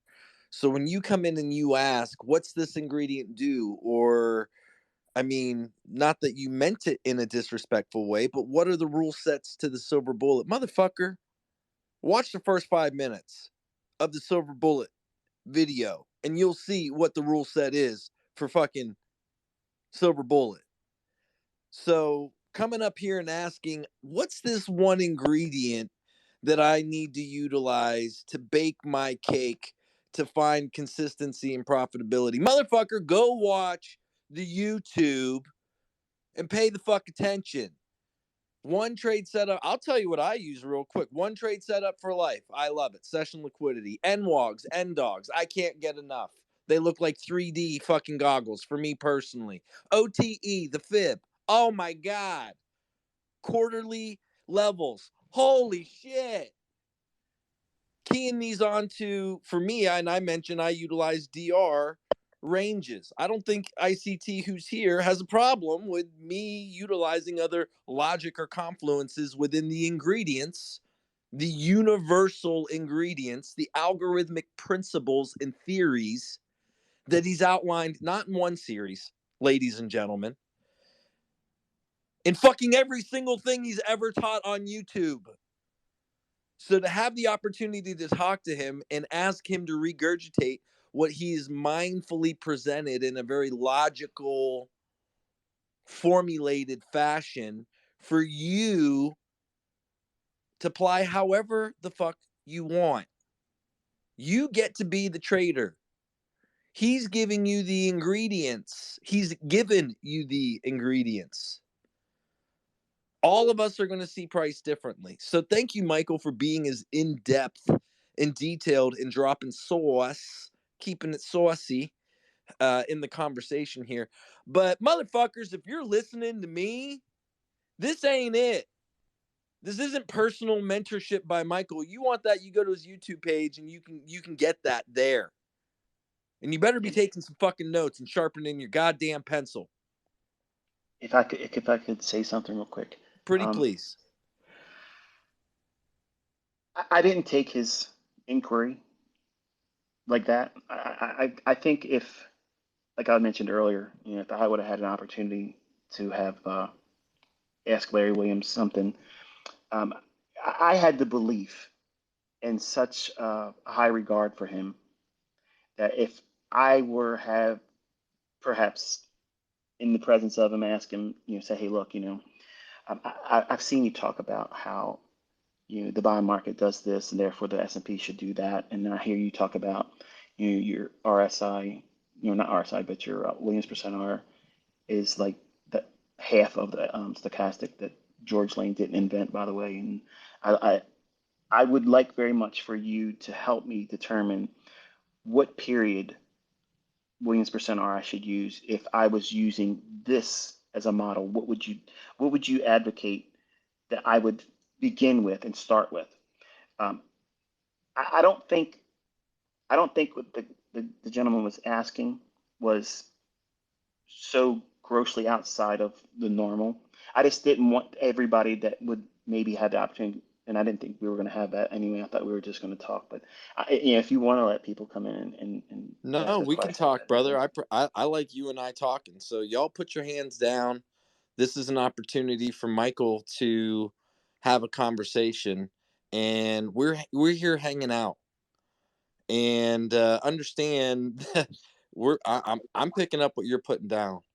And typically, this is an open forum. We like to have a lot of discussion, but this is an opportunity for Michael to hang out with you and with me.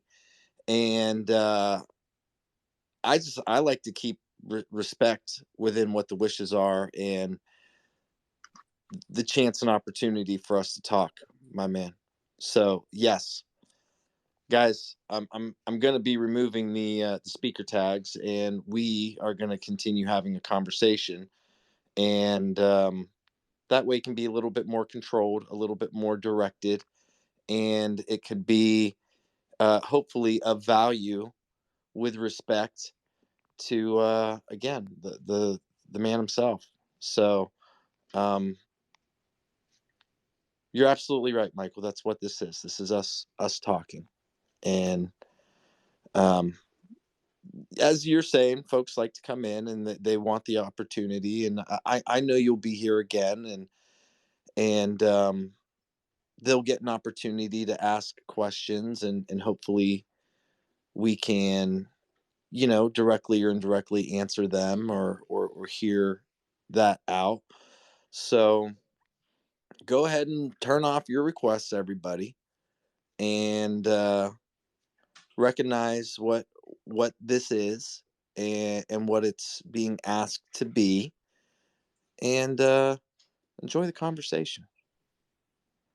Enjoy the conversation. I hope I was helpful to the guy Bro, that you're was super asking. helpful. You can't not open your mouth and people not have a sharp pencil with a notebook there taking notes. So, yes, you were helpful.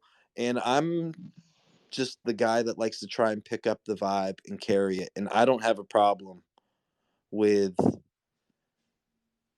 trying to pick up what you're putting down and interpret it in my own 2 cents. Angelo, stop waving. I'm not bringing you up here, brother.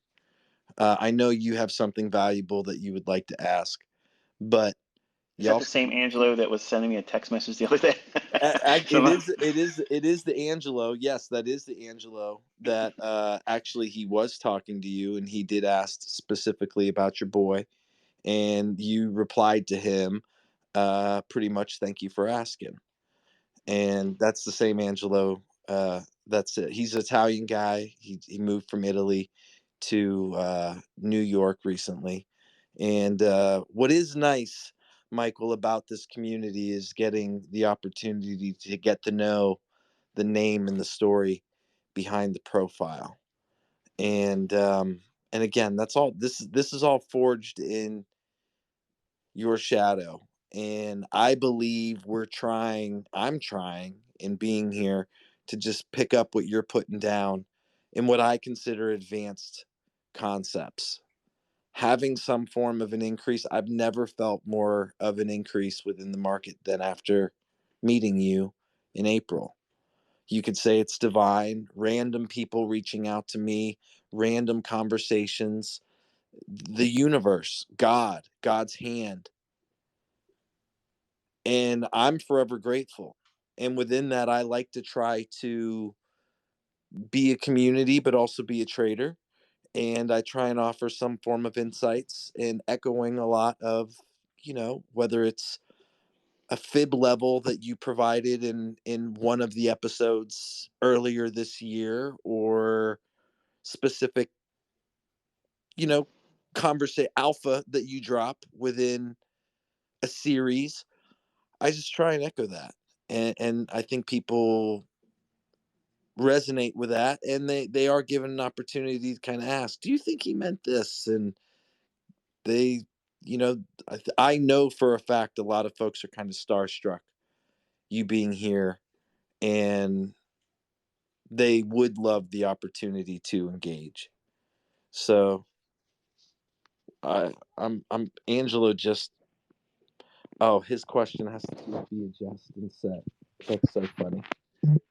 Has what? I'm sorry, I couldn't hear what you said. He had a question, and I only say this because Angelo is in my WhatsApp conversation, but he had a question, and I think this is actually a good question. So I wouldn't mind asking you this, but the importance of the B adjust, the B dash ADJ within, Daily settlement. yes, the daily settlement, and what your thoughts and 2 cents are on that. And I've heard you address this before, but it's coming from Angelo, and I want to respectfully ask you the question because I think it will help a lot of folks have the same question. I have been toggling it both on and off, and I refer to both settings. So if there's something that I would consider a PD array that is noteworthy or a specific open or close, I'll have them both in my notes. So I have like a little yellow notepad. I showed the other day when some assholes were trying to say I live in a shack. I wish I wouldn't have done it now because I can't take it back once I put it out on the internet. But I walked out of my trading room. But before I did, I panned through and showed the monitors. You probably saw a little yellow notepad there. That's the thing that I'm using. That's what I'm having to work with. There's specific levels, and when I'm toggling the daily settlement price on or off, I'm annotating those price levels, and I don't note them like, okay, with it toggled on it's this level, and with it toggled off it's this level. I just note both of them. So it gives me a perspective where they might be a factor for someone else looking at price, and it may impact sentiment based on those ideas. So it's not like it's a one set of this is the only way of doing it. So there are times where I'm very dogmatic about concepts. I'll say, you don't want to use this. You want to use that. Or for instance, like the opening price. Okay, there's two opening prices that in Forex I taught that were predominantly just those two, which is the midnight opening price. Whatever the first opening price is at midnight, New York local time, you want that, and you want the opening when trading starts. 5 p.m. in Forex, Yes. then, yeah? Yeah. So by having that, that flexibility of toggling that on and off, I don't want anybody, and I don't know where I know I answered it and I addressed it somewhere, but just for the life of me, I apologize, I can't remember where I said it, but it's that way for the folks that are hearing it.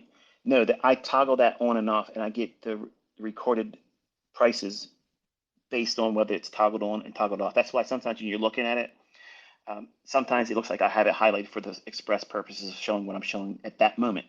When other times I don't have it toggled on, and I'm not referring to anything specific about the chart, so I can see where might cause confusion. But you just caught me in between where I'm recording both of those readings, but I refer to them collectively, not in and of themselves separate, and one's better than the other. I just simply have them toggled on and off to get a reading for what those measurements on those price levels are. So hopefully I removed any mystery around it, because there really isn't that much about it. No, I think that's an excellent point. I think that's an excellent point, and he's quickly he's texting me and saying thank you for your response. So if you guys do have questions, I will peruse through the comments, and I could potentially cherry pick some of these questions and ask them to Michael, and that way it can be a little bit more of controlled conversation versus just anyone coming up and saying any old thing, and us not being able to kind of direct the conversation, and valuing and respecting his time, because again, all of you are referencing some form of his life's work, so he can refer to any and all of this. He can be verbose on any one of these concepts, right? Because there is. So Yeah, if you open the floor to people calling in and saying, "Hey, look, can I ask you this personally?" Um, it's going to put me in a position where I literally will not be satisfied no matter how much I talk about it, because I'm going to immediately place myself in a situation where if this were me, like I would want this person to, number one, give me time, acknowledge my interest, be respectful, and do your best to try to answer. And if I was to make myself available for that, like we would be here all night long. Because I mean, you see how it is. Like I keep going on and on and on, and I feel like I didn't do enough to answer the gentleman's question, and it's bothering me. Like Well, he I was would never get through apologetic it. to me. No, it's funny because he's like, "Sorry, ICT concepts, if I understood wrong, but I heard but I heard we were here talking as traders, so I thought I could ask him a simple question. If I overstepped, I'm sorry. You didn't. Me saying, listen, motherfucker, it's just me talking. So you didn't take it personally. I don't take it personally. No one took it personally. I'm trying to conduct this with the utmost respect for Michael's time and valuing and appreciating him being here. For Can you one, I ask? Can you go ahead. ask him if I was helpful in my response at all? Because that I'm bothered because I don't know if it was helpful to him. I mean, he can respond here. Jad, respond under your original comment.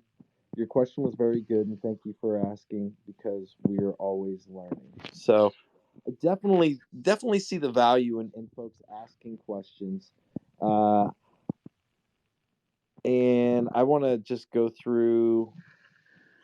I mean, I can peruse some of these comments and yeah. Anyway, yeah. Jimmy, Mr. 930 makes a very good point. Motherfucker is a term of endearment, at least in our. Uh, and I've heard ICT. I mean, Michael, there was one time you were talking in one of your spaces. You were in Florida on vacation. It had to be in April. Shortly after we had spoke, and you were in your car and you use the term of endearment like motherfucker. It's like that. It's our age. It's like this motherfucker's trying to come up to the car. Or I don't know what he's doing, but it's funny because there are folks that are of our generation and utilizing the term motherfucker. Don't get oversensitive. It Yeah. is ultimately a term of endearment. Yeah. So, do you remember that you were in Florida and there's like some guy that like almost came up to your I think there's car?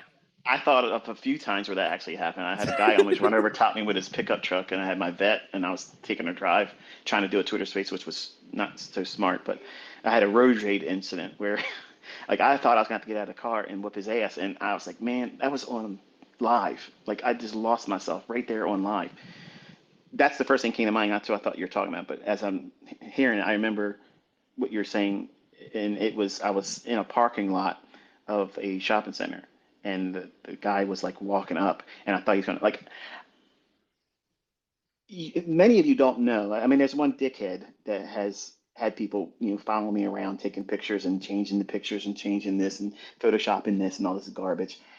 With that person aside, I've actually had other people that, at least from what I can tell, other people that have come to my house, literally knocked on my door, rang the doorbell.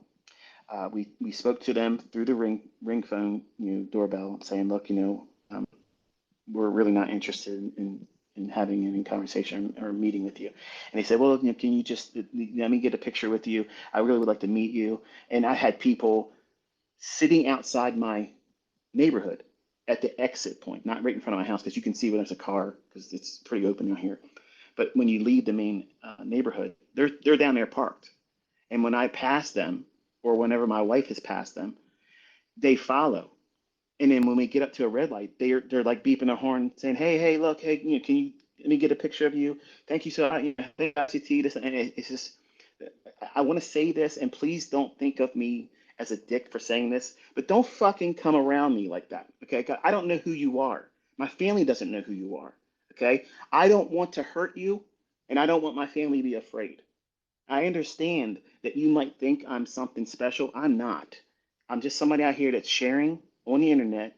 I want to be part of the community, and I don't want to be treated like a celebrity. And I don't want my family to be fearful of people that might think of me as something that I'm not. I'm not a celebrity. I'm not something special. I'm not somebody that's special. And nobody will give a fuck if you get a picture with me standing next to you. It's not that big of a deal. So I really want them that have that mindset. If I could just meet you, that's like you'll be disappointed. Never try to meet your heroes. Never, never, never do that. Never meet your heroes. Okay, I'm a flawed man.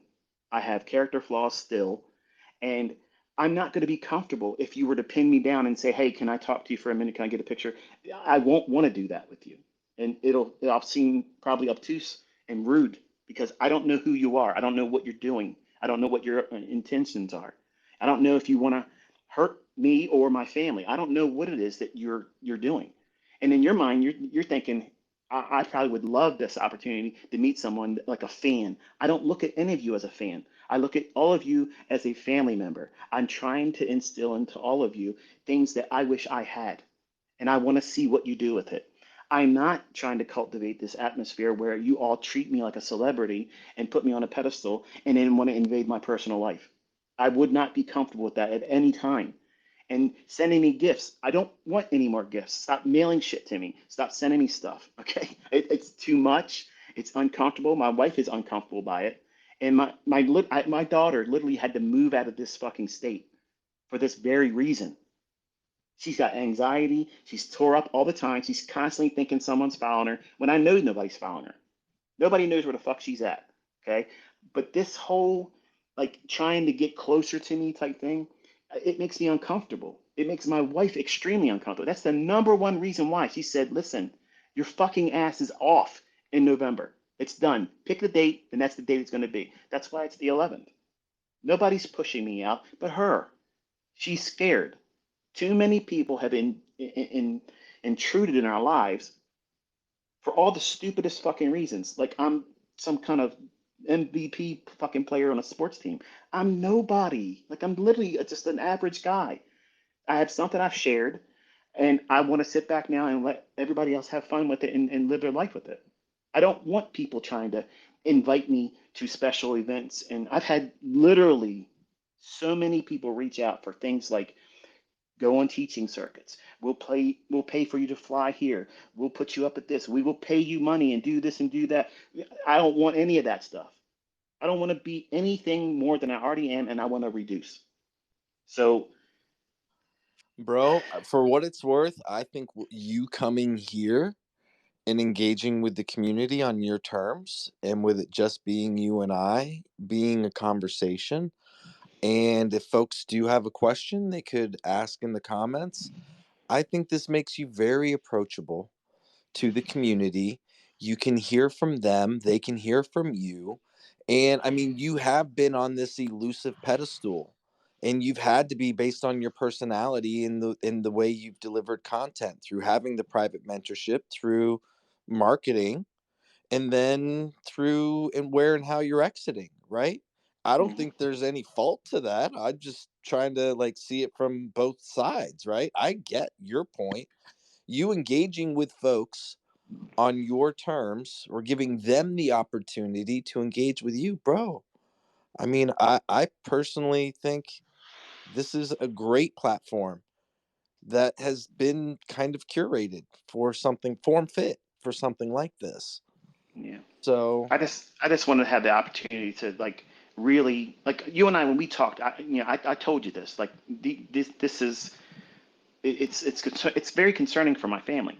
Like if I was a single guy and I was younger, like I wanted this stuff when I was younger, and I told you this when we were having our discussion. I said I wanted this whole big fanfare about me. Like I wanted it because it made me feel significant where I didn't feel significant as a child. I didn't have all that support structure around me, and I didn't have the approval of my parents. So it would always be a passion of mine to try to get people to number one recognize me.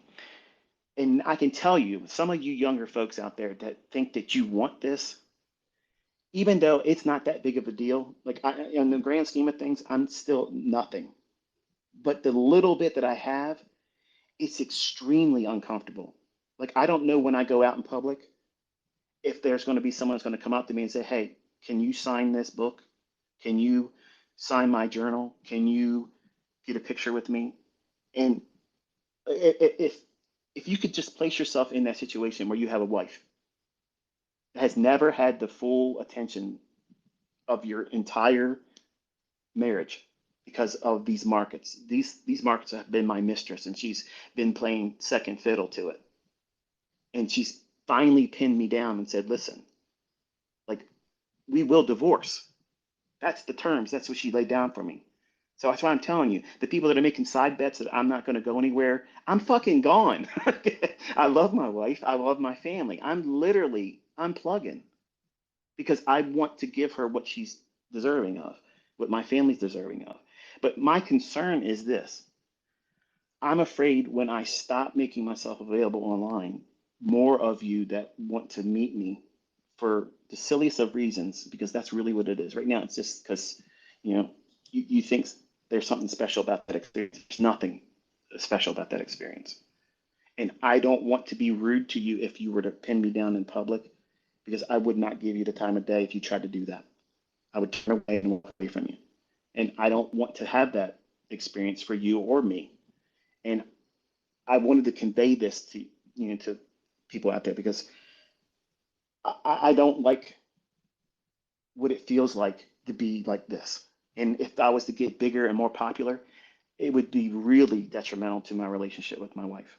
And I don't want that. So it's I probably try and very echo hard. those sentiments, brother. I really do. I try and take our personal conversation and let them know I think you have every right to, and you deserve the right to be a dad and a husband without all this fanfare of randos, and you don't know who's hating and who's loving. And Mm-hmm. I'm sure that has, more than anything, scared the bejesus out of your family members. They're like, who's that creepy dude? And then you get those dumb motherfuckers that are talking shit and hating, and you get to deal with that as well. And I know that's hurtful. And I don't think a lot of people understand just how hurtful that is, because you're very vulnerable, bro. You're very, very vulnerable, and you're very, very open. And then people try and utilize that vulnerability to attack you. And I just want to say, as a student, as a friend, as someone that can empathize and relate, that sucks, bro. And it's just the fact of the matter. It's what the nature of social media is, right? Like, not just social media, but when you become a global icon, whether you want to accept that or not, your impact, that's the word, impact, from your increase that you've shared with others now has put you at a level that makes you uncomfortable and incorrectly attacked.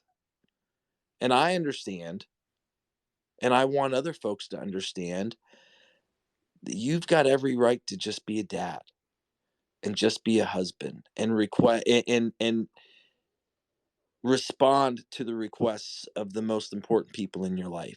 And I think that's what you're doing more than anything. And I like echoing that from our conversation way back when to even now. Like, guys, chill. Like, it's not okay. If you like, value, and appreciate Michael, then take something with his lessons and his concepts and do something with them, and put yourself on Front Street with doing something with them. And then, more importantly, try and help other people, because that's the ultimate lesson. I just want to echo what you're saying, brother. I really do. Do you remember when we were talking and I told you that I was wrestling with feeling guilty about leaving because I feel like it's going to be viewed as selfish, like I'm being selfish when I've tried to do everything I possibly have done to, to, to be anything but selfish.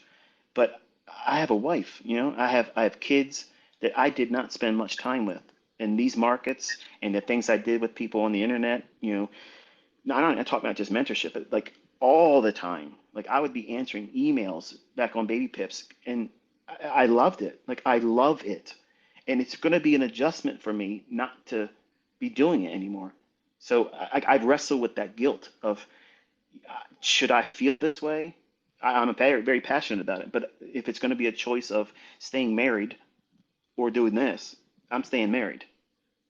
I mean, respectfully, I mean, I want to say, and I say respectfully, respecting our private conversation, but I told you, having gone through a divorce myself, like for me, my wife resented every time I picked up the phone.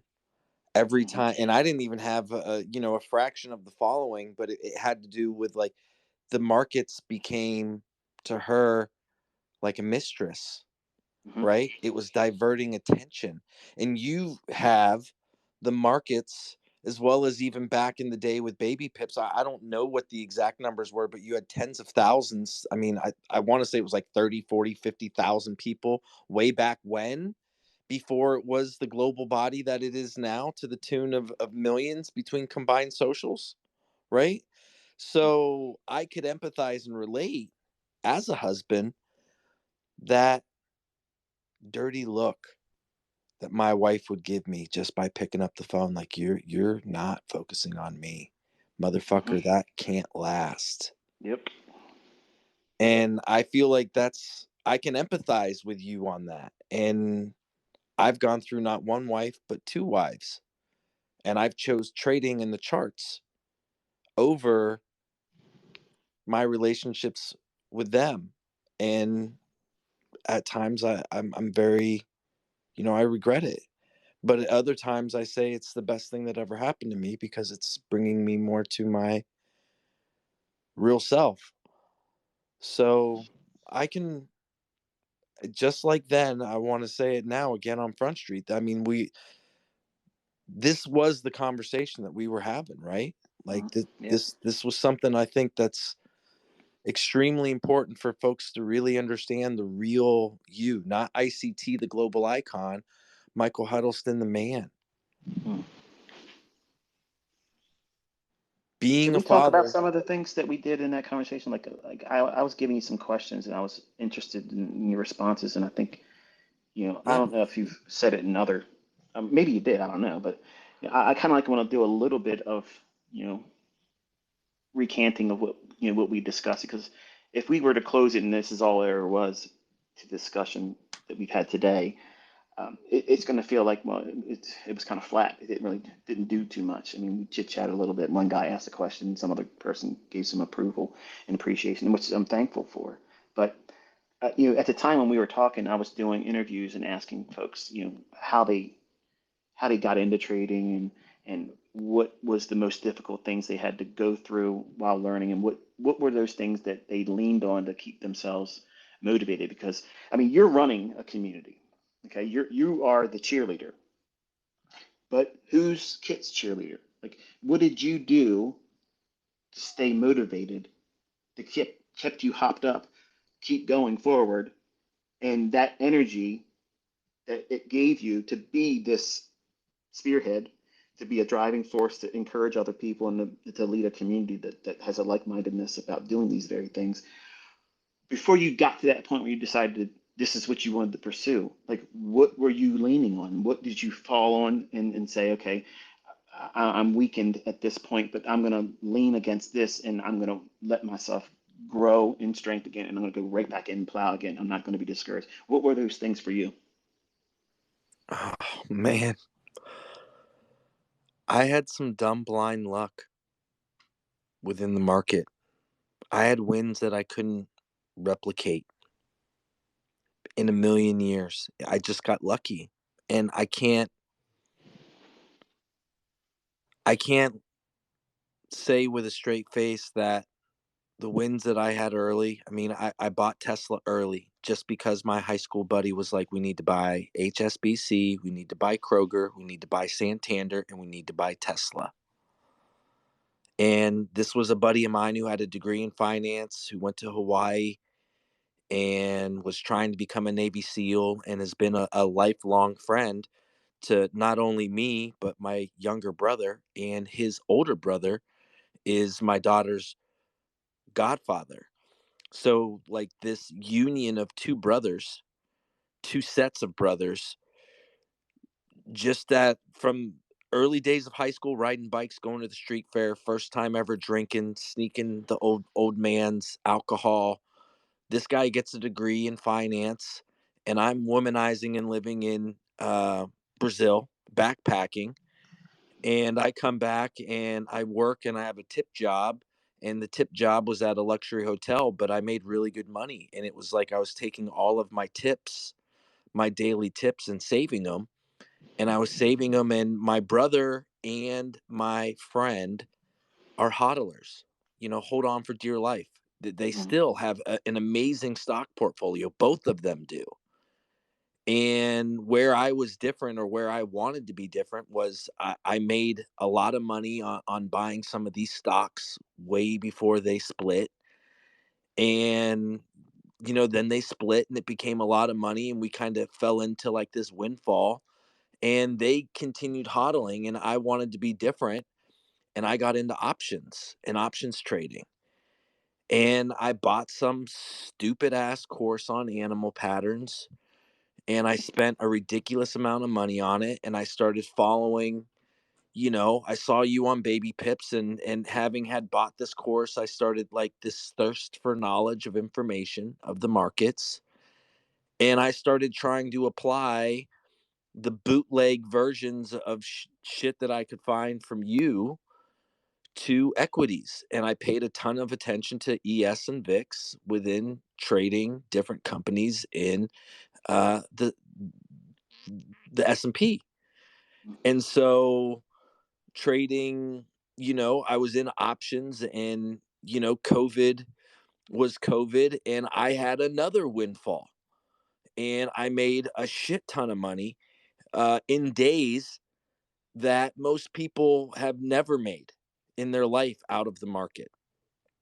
And I was kind of following some signal services, but I was following a lot of your concepts. For me, OTE and the fair value gap.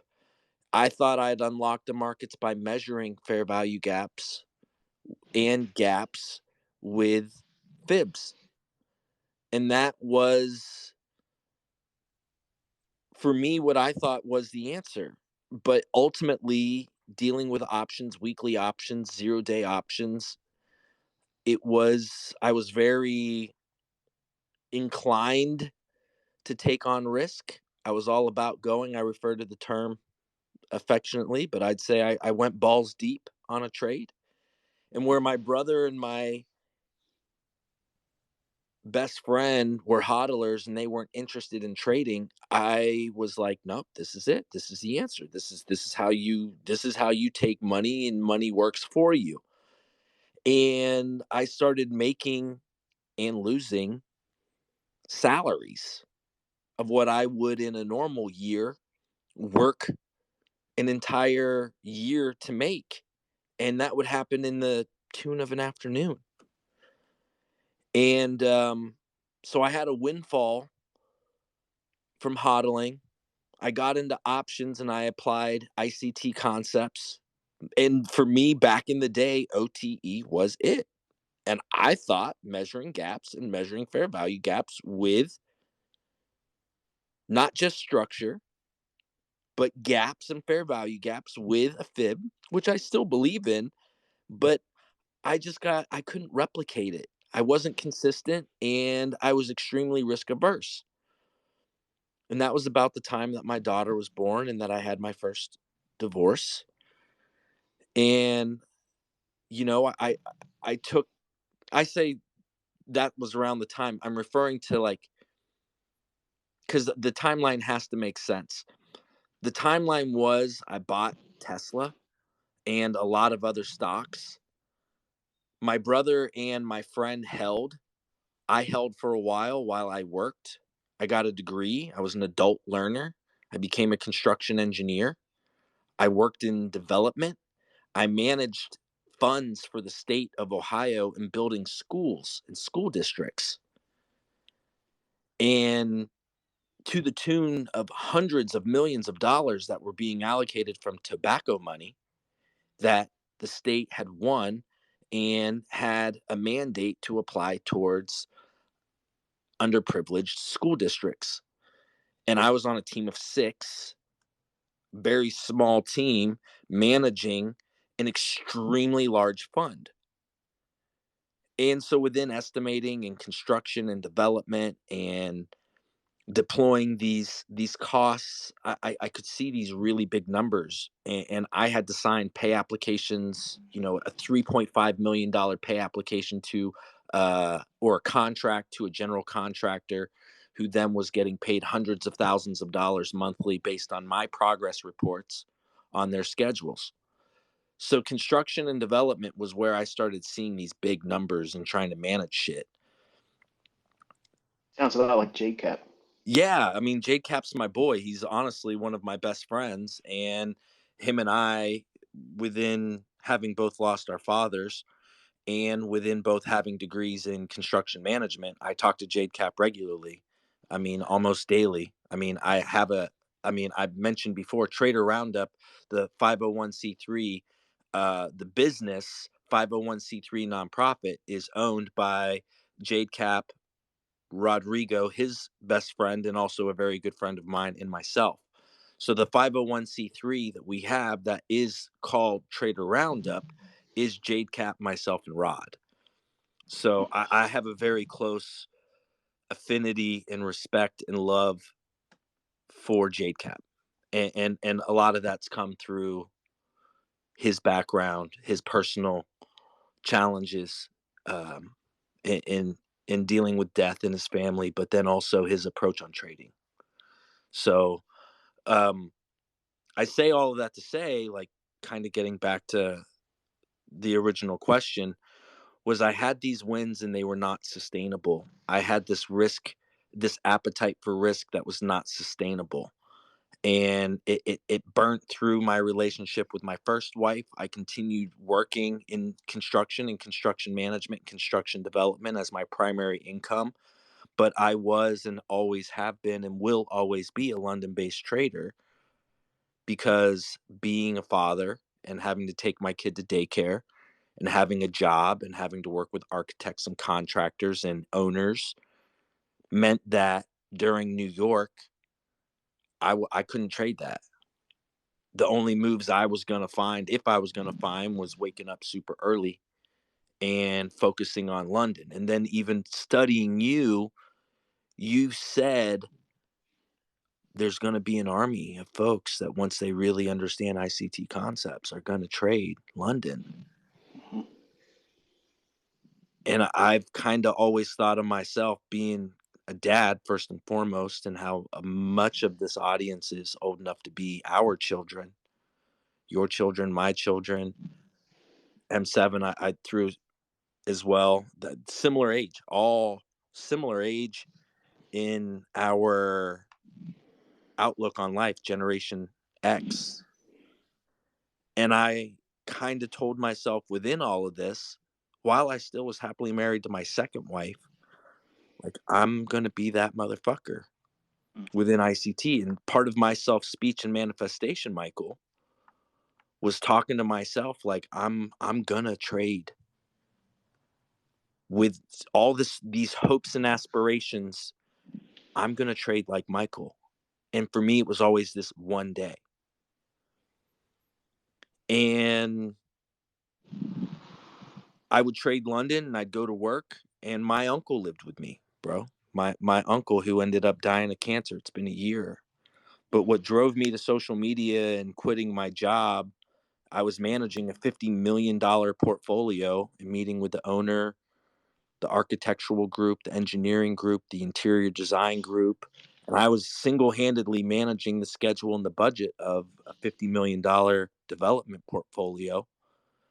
And I would bring people together. Like during COVID, we'd have Teams calls, and I'd have 15, 20, 30 people on a call. And my team, the people that worked under me in my project management team, we'd all be fervently taking notes, and then we'd have to apply the meeting minutes, and then obviously the schedule and the budget, etc. But this community was built on me running teams. The way I talk on a phone here is the same way I would be talking to as an owner rep, to the owner, to the architects, to the city officials, whether we were getting permits. And having this collective mastermind of folks is what a progress meeting is within that environment. And Twitter for me was Microsoft Teams. And I started coming to Twitter and leading these calls 100% exactly the way I would lead these calls in a 9-to-5 job, managing a development budget of tens of millions of dollars. So that's the long story. That's kind of the detailed version of I think answering your question of at least where and how we've got to where we are within the community. It being formed, and what held me together was blind luck with wins. Where most folks lose, I won. But then I took devastating losses that affected my relationship with my own family. I mean, No, my right ex-wife. there. That right there is that's what I want to tap into. That right there, that moment. You lost your first wife. Am I understanding correctly that you're a new father at that time too? Yeah, I was a new father at that time. Yes, sir. Okay. So now you have all the trials and tribulations that go along with all that, which is normal. When you were being met with, the short-term adversities of not finding consistency, and like you were saying that they were unsustainable wins. Once you would get them, you couldn't replicate them. What did you specifically, you the person, the trader, the person that had to deal with all of that weight on you as the new father, as the single dad, and you're trying to carve out a future for your kid and better yourself too, while still maintaining gainful employment. What were you going to as a source of encouragement to continuously keep doing it? I mean, it's one thing to say, you know, it's unsustainable and it was lucky, but you were still dealing with the adversities. So what was it that you did to stay motivated? Because most people would have said, "The fuck this, I'm out of here. Like I can't deal with it. I got a kid to take care of. I got to keep working, and this is just going to have to be a pipe dream. I'll put it aside until another time." Like what motivated you? Because I have students that say, I like listening to Tony Robbins. I like listening to Grant Cardone, and I like listening to whatever. Was there another Yeah, there third was, party brother. thing? What was it? This is emotional for me to even say this. It was you, Michael. It was you. You gave me more hope.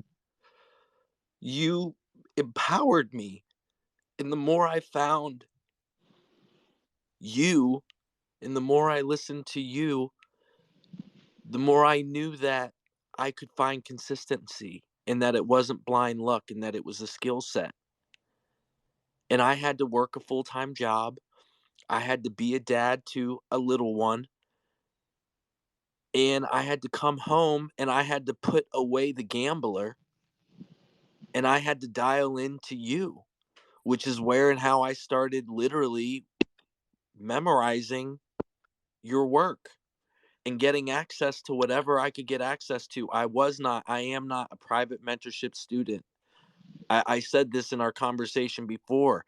I seeked out and I found bootleg ICT content and I poured myself into it. It was the only beacon of light at that time that I had. It was the only hope I had. It was you, Michael. You gave me, you were the full moon in the darkness that was a very destructive, self destructive path of thinking I could do things that I couldn't, not knowing what I didn't know. Me hanging up the gambler's shoes to really focus on the skill set to try to become a legitimate trader. You were the first and really the only voice that brought clarity to me in a time when I had a baby and I was juggling a lot and life was extremely difficult. I found peace in listening, staying up late at night and following your reviews and your concepts and things that you were sharing, and then being able to apply it in demo on the charts and saying, I'm not going to wreck myself. I'm going to focus on the skill set. A lot of what I preach and advocate to other traders 100% is because I've been down that dark road. Lonely, isn't it? Yeah, it is. And wrecking yourself is in destroying, like, the gambler in me, the addictive personality in me. Let it ride. And I lost. And I lost relationships. And that really impacted me. And one of the things that I've tried to instill within this community is my own struggles and challenges. And why folks, I think, come up to talk. I mean, my life, Michael, my wife left me for a dude 40 minutes away, telling me she was going to yoga. She's fucking some dude 40 minutes away. I'm going on ski trips with my daughter. No, go enjoy Mount Hood with Sienna. She's fucking and sucking some dude because he's giving her time and attention that I'm not. Because my attention, my mistress, was the market. And not only that, I was working a real job and I was taking the savings, our savings, and I was putting them back in the market, betraying her trust. Would you Because say at that time, was there ever a time when she was behind you in that endeavor and maybe falling away? I mean, when I had some payouts, brother, she was the first one to fucking suck me that one kind of way and treat me like that one kind of way with the wins. Yeah, when the wins were there, when I bought her the brand new Tesla, when I paid for the house, yeah, she was that one, and it was awesome. But she was there for the good moments, and she resented me for the bad. Your second wife, was there ever a support structure from her in your pursuit of trading, or was it a void?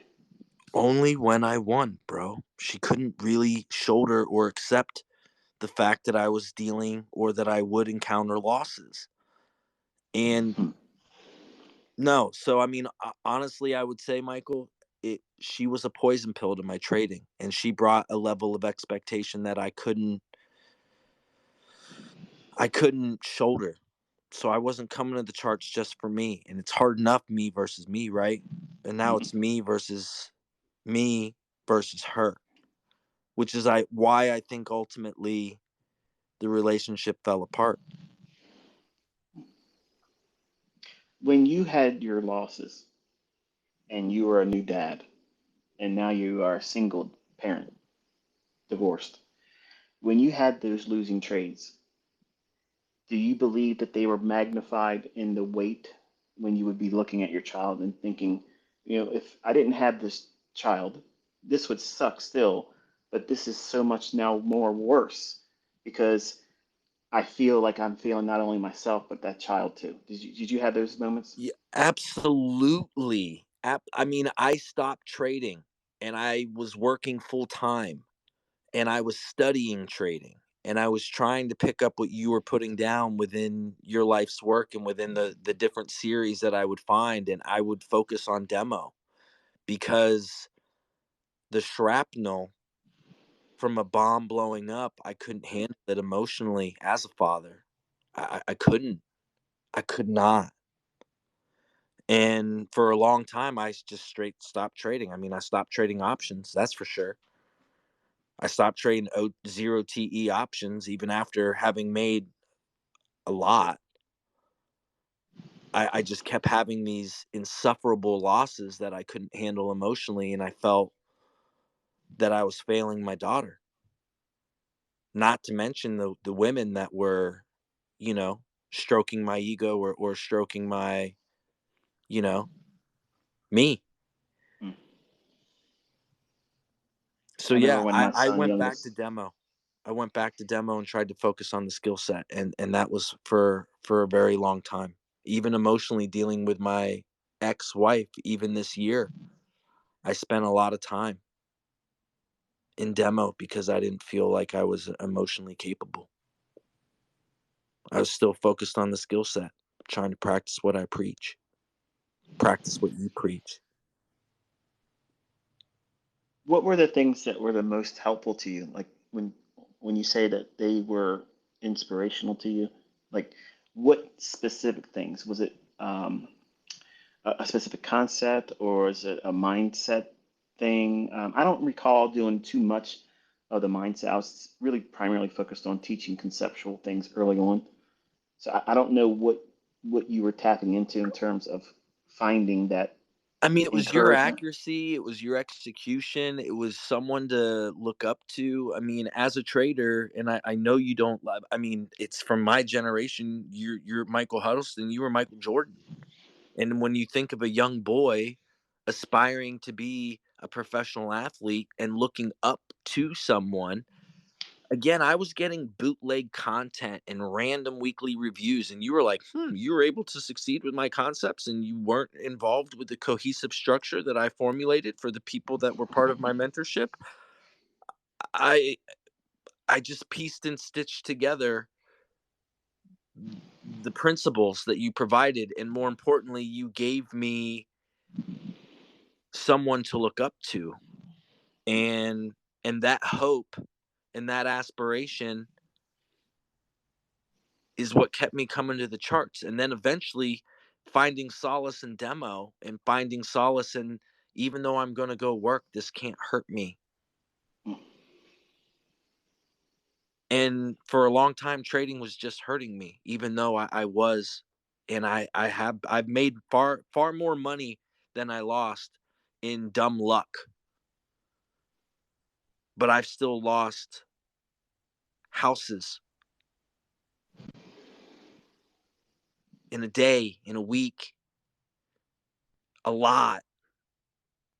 So the adding up the zeros, it wasn't just, I mean, folks have a simulated account and a demo account, and I just lost a lot, man.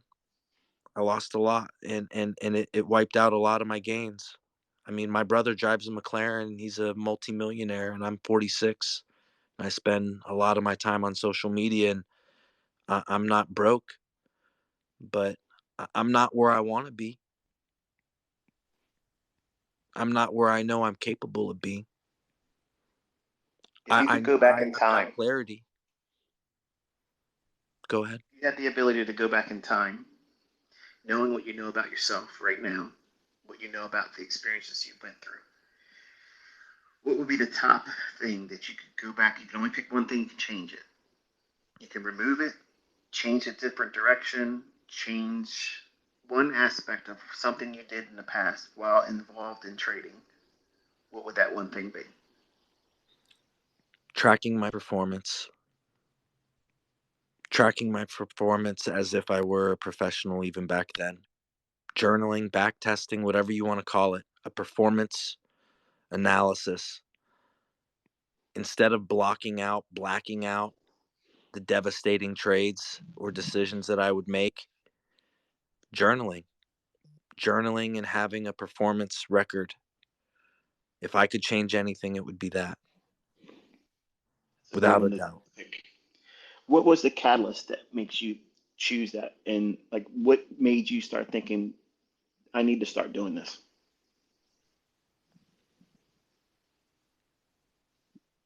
My results. But the more I started tracking and recording, then the more I started seeing not just patterns, but clear data, and making decisions more based off of data and not patterns was the only type of consistency I could start to build from or create a foundation off of. I couldn't trade patterns because I'd lose. It was too discretionary. But tracking my performance and logging my results, good or bad. I mean, my sub answer to that would be my appetite for risk.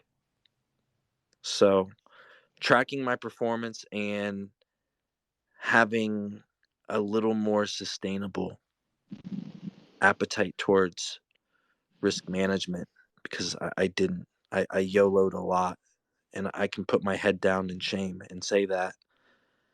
But Would you I, say that was the biggest impact why you weren't finding success or consistency early on? Was the fact that you, well, let's narrow it down for the listeners, because many times when I talk to students, they use the terms interchangeably when they mean one thing more than the other.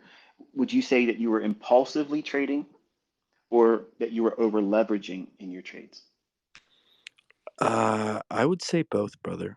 I would say I was impulsively trading, especially without tracking a performance, especially without having or utilizing data Hmm. or data log. Um, that was I was impulsive and over leveraging, and I was doing it more based on patterns. As soon as I started really tracking a performance and started utilizing data, which again, I give you all the flowers and I have to give M7 flowers as well, because tracking and utilizing data and statistics and having a performance log is really where I started turning the corner in regards to my own consistency, profitability, consistency.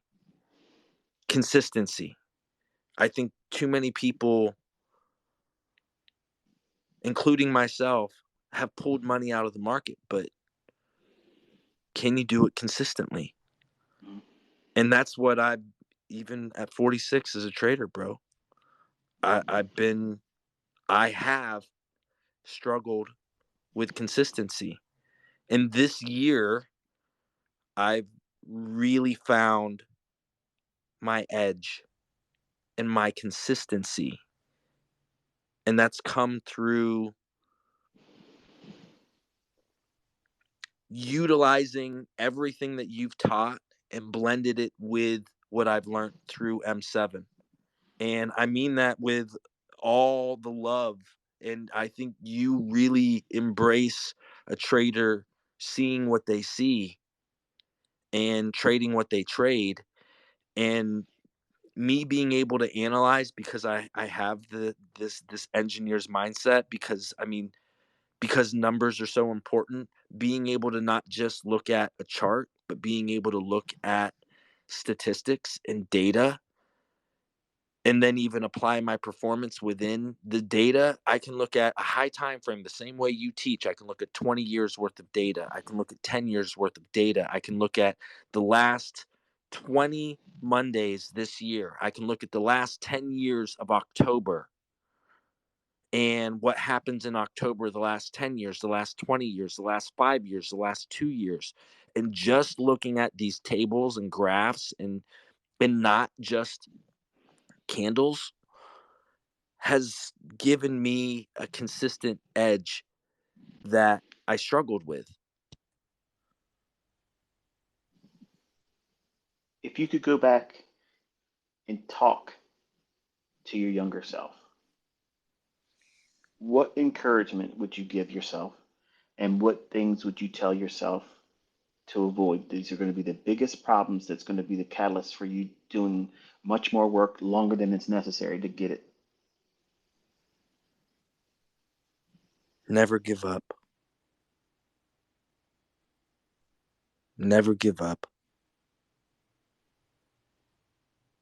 Don't let blowing an account blow your mental capacity to do this. The mental equity within a chart is so important with us being traders. If I could go back and tell myself anything, I had so many limiting beliefs, self-destructive thoughts because of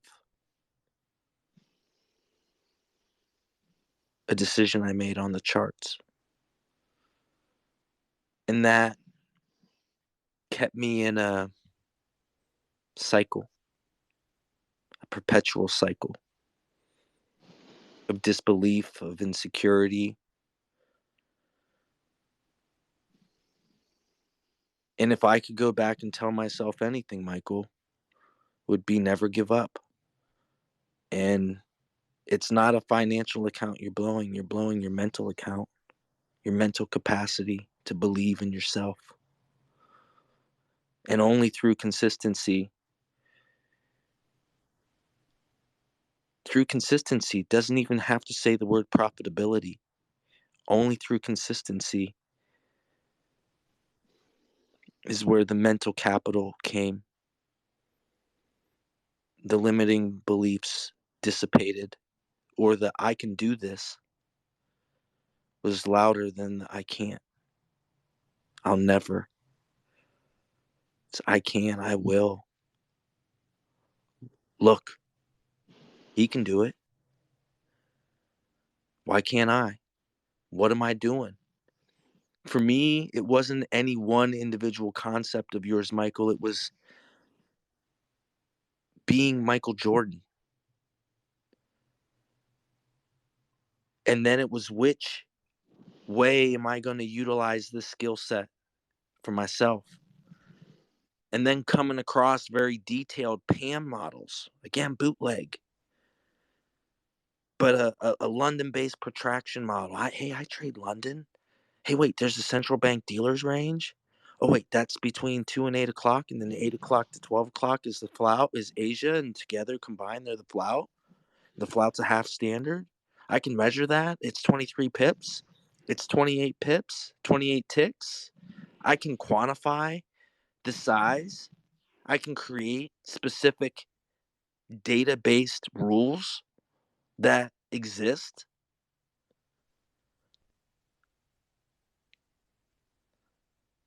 So every single time that I blew an account, I fed my demon. And only after trialing so much in demo and finding consistency without actually hurting myself that I started to feed belief. And only after having a performance record and tracking my performance, my analytics, studying data, did I unlock what I believe is my own consistency. Same framework every day. 3 o'clock to 4 o'clock. Your silver bullet times are the times that the DR forms. So for me, it's the same framework every day. Every day I'm looking at the same framework. And then I'm basing my rule set around the model that I believe Price is providing. And because you've taught so many, because I've been exposed to so much from you, but also M7, I have a lot of models that I can engage in with Price. And it's as we've all stated, it's if then, if when, and specific conditions need to be met. And then I can look at, like I said, what's the performance of Tuesdays over the last 10 years in October. I can review that, and I can see if London goes long, that there could be a 56 to 70% chance that New York's going to go long too. And constructing those data models, I've been able to trade with more probability. And within the probability in the data has also come more consistency.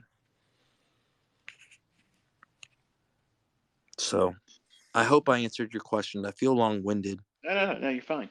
I'm trying to be patient so that way, because these aren't easy questions to answer. I mean, because it's you have to reflect on a long period of time. It's one of those kind of questions where you want to be as honest and direct, so that way you can really communicate the gravity of what I'm asking. And for folks that have just started learning how to trade, they don't understand it. And for the folks that have been at it for a while, these types of questions are paramount, because it's important to see what other people have gone through. And you've mentioned, what your weaknesses were early on. What would you say, some of your strengths are now, having gone through everything in terms of adversity and trying to discover who you are and how to work through your character flaws like every trader does? What would you say your strengths are today?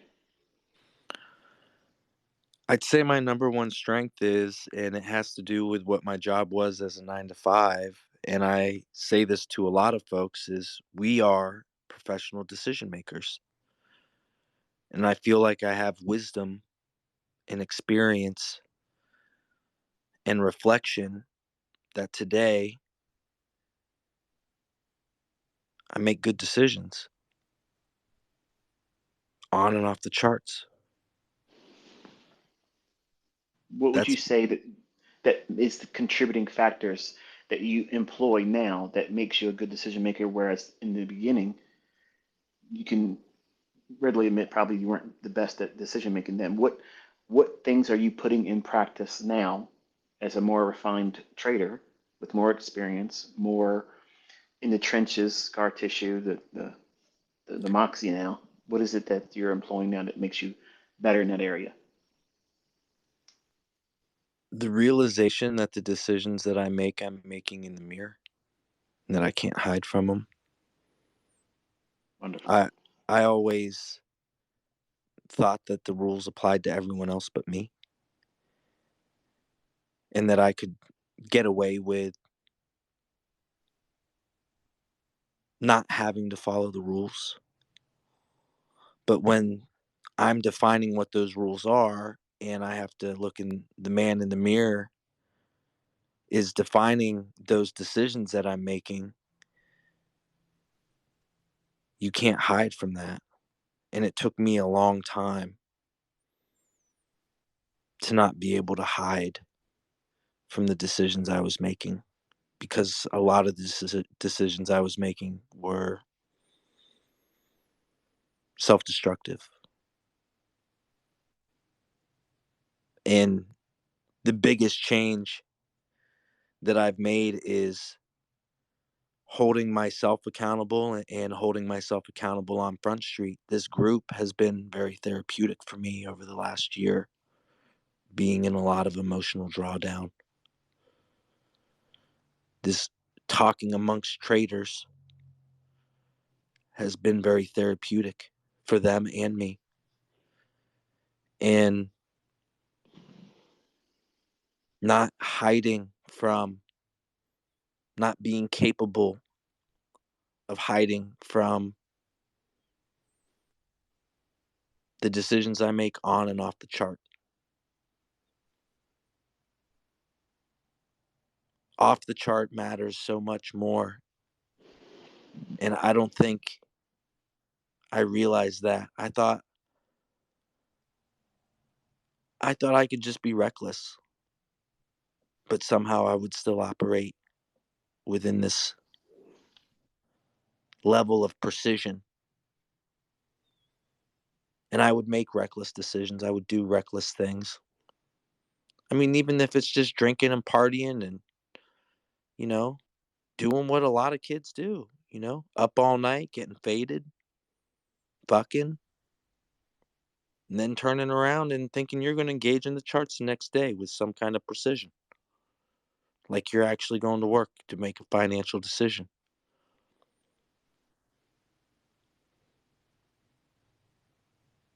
Do you think that in the early stages of your trading, did you ever use trading as an escape from whatever you were feeling at the time? Like you just feel like you wanted to win something to feel like you were a winner for the sake of winning that trade? Oh, how many times have I gone to the market for validation when everything else was falling apart? risking it all to try and feel validated with a win, holding my breath, not having rules or framework, making a discretionary decision, not journaling, not back testing, yet somehow thinking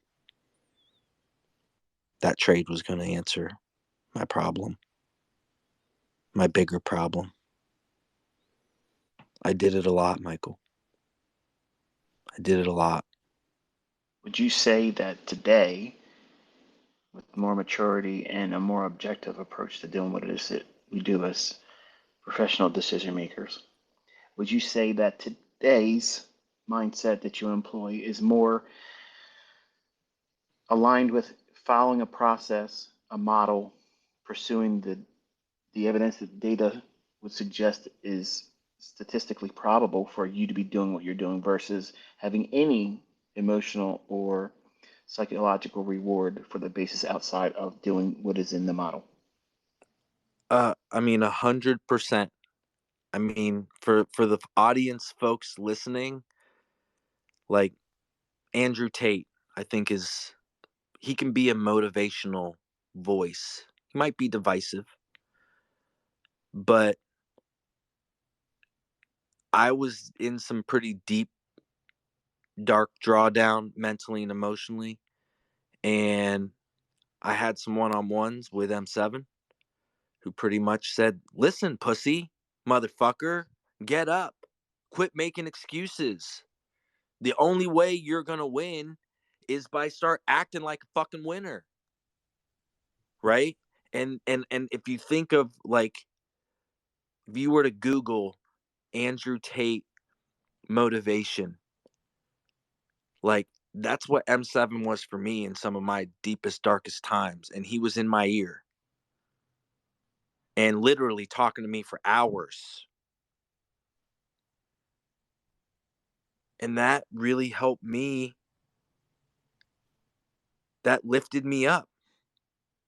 That lifted me up in a time that, you know, I was struggling, man. I felt like I felt worthless. I mean, a woman that I spent 8 years with, I mean, that my wife leaving me for another dude, that really fucked with me, Michael. And it really fucked with my trading. It really, even though I had had all of these clarity and understanding of what these concepts were and even how to measure them, and I was doing better, it just fucked with me. And he kind of found me at a time. He found me, and he poured into me, and he invested a lot of time and energy into me to help me see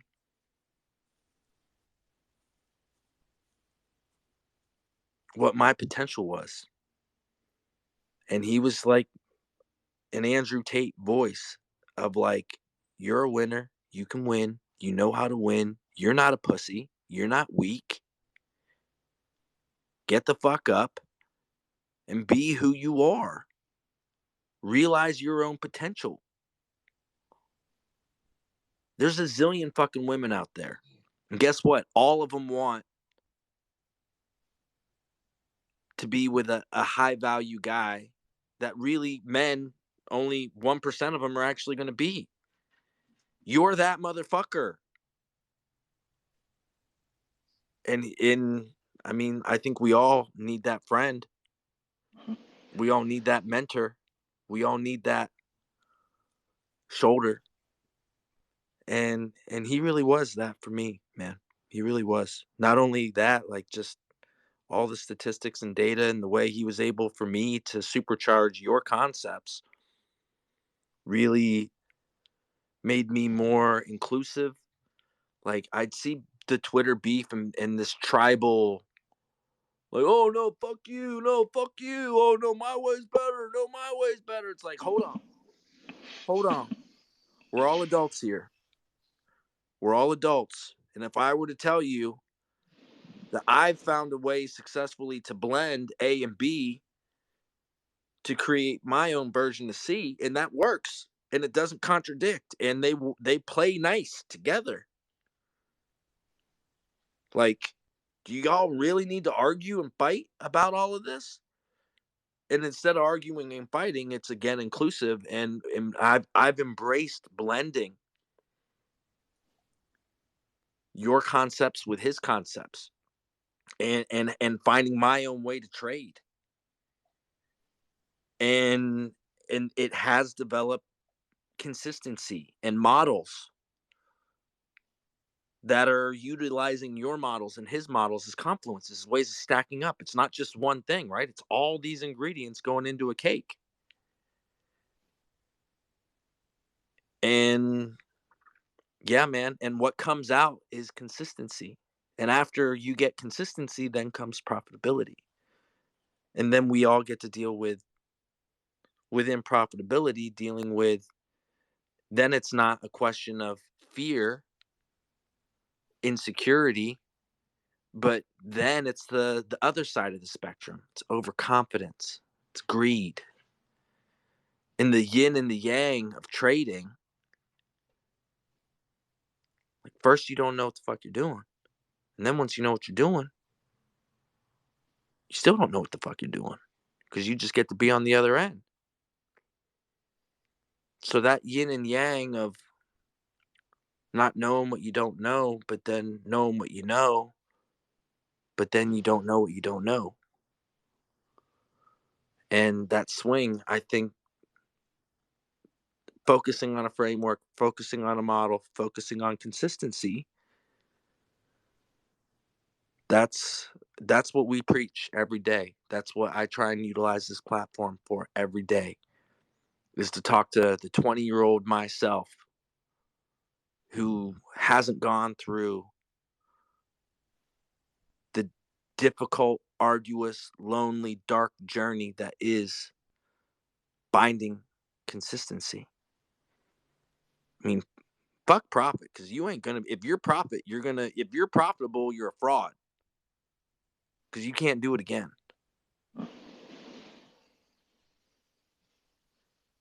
And that's what I struggled with a lot, kind of on my journey, Michael.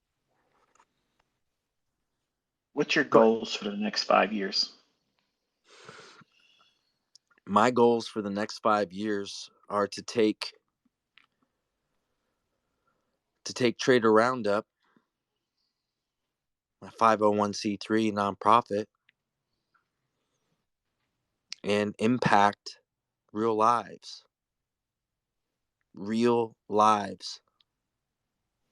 Shed light in dark places. Follow in the footsteps of the great men that have led before me, my mentors. I want to utilize my increase to be impactful, help others less fortunate, folks that haven't been blessed, folks that are still on their journey. So my goal, it's obtuse. It's to be more impactful. Honing it in, I want to be the best father I can be, the best son I can be. I want to be the best lover I can be. I want to be the best trader I can be. I want to be the best version of myself. And turning 46 in 2 weeks, I know what that looks like. Mentally, physically, emotionally, spiritually. I'm more in touch with my spiritual purpose in having an impact after watching not one, but two mentors, my father and my uncle, die. And they died with a whimper. No one went to their funeral. Not because they weren't great men, but they didn't have an impact on a lot of other people. They just had that impact on me, which was enough, because I didn't have one father figure, I had two. My mom's brother and my dad. Lost my dad in 2014. Lost my uncle last year. And losing my uncle, I told myself, and that's when I turned to social media, that I wanted to have an impact on this world. I wanted to leave a legacy. I wanted people to know my name. It's my goal in the next 5 years, Michael, is motherfuckers are going to know my name as not just a community builder, but as a great fucking trader. That's my goal. And I want to take my trades and my gains and me being impactful, and I want to help the skinny kids that don't have anything, whose mother and father left them, who are being brought up by their grandma, who can't pay the rent, who haven't eaten. And that's not a 5-year goal. That's a today goal. That's what I focus on. I don't need to talk about what I do to other people, but that's what I do. I don't do it for social media. I don't do it for this platform. But I'm here to help and impact the lives of the millions of other people who are unfortunate, and that struggle. And that's it. I have one last question, and you can ask me some stuff. What words of encouragement would you give someone that has started learning how to trade? It doesn't have to be my stuff. What words of encouragement would you tell someone that has tried to sit down and you look at these charts and it looks like hieroglyphics in a foreign language they've never learned before, and it feels so insurmountable that they can't even imagine being able to tell what this thing is going to tell you to do, to buy or sell, to make money? How do you make money? What should I do? Like, what words of encouragement for those individuals that are right there at that crossroad, contemplating this is probably going to be too hard for them. Maybe they shouldn't try to do it. What would you tell them? I would tell them to stop focusing on the Lambos and the account flippers with the foreign brokerage accounts that are utilizing a marketing platform to try and sell them a get-rich-quick scheme. I would tell people to listen to and find a voice that you can trust, that has your interest in teaching you a model and a framework. And the most important thing, track, manage, log your performance. Every trade is a lesson, because you're going to lose a lot. You're going to acquire a lot of lessons. But if you don't know what time and price, where they were, what they were doing, you don't have a model if you don't have data. You don't have a framework. You don't have consistency if you're trying to follow some motherfucker who's driving around in a Lambo telling you how to trade.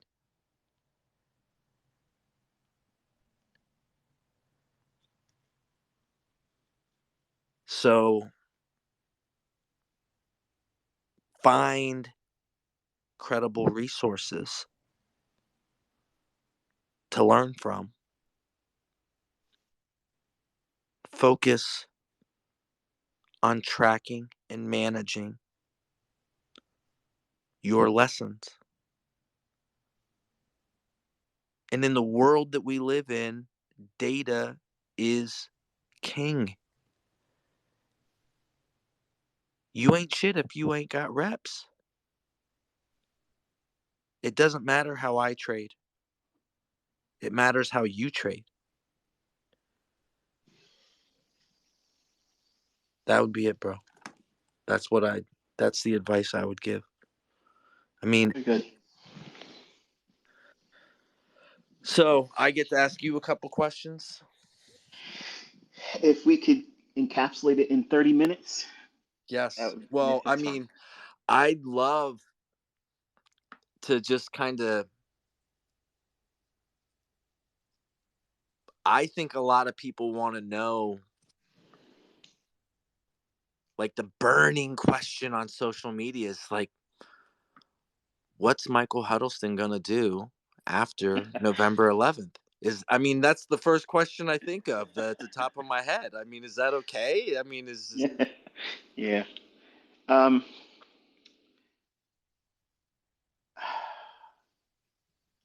I want to do a lot of fishing. I want to do a lot of personal things with my wife. Some of the things that she wants to spend time with doing as a couple. Um, Travel. She wants to go to certain destinations, and I'm going to make myself available to do that so we could go and have those moments together. She wants a scrapbook. Like she wants to see us bouncing around a little bit, globe travel a little bit.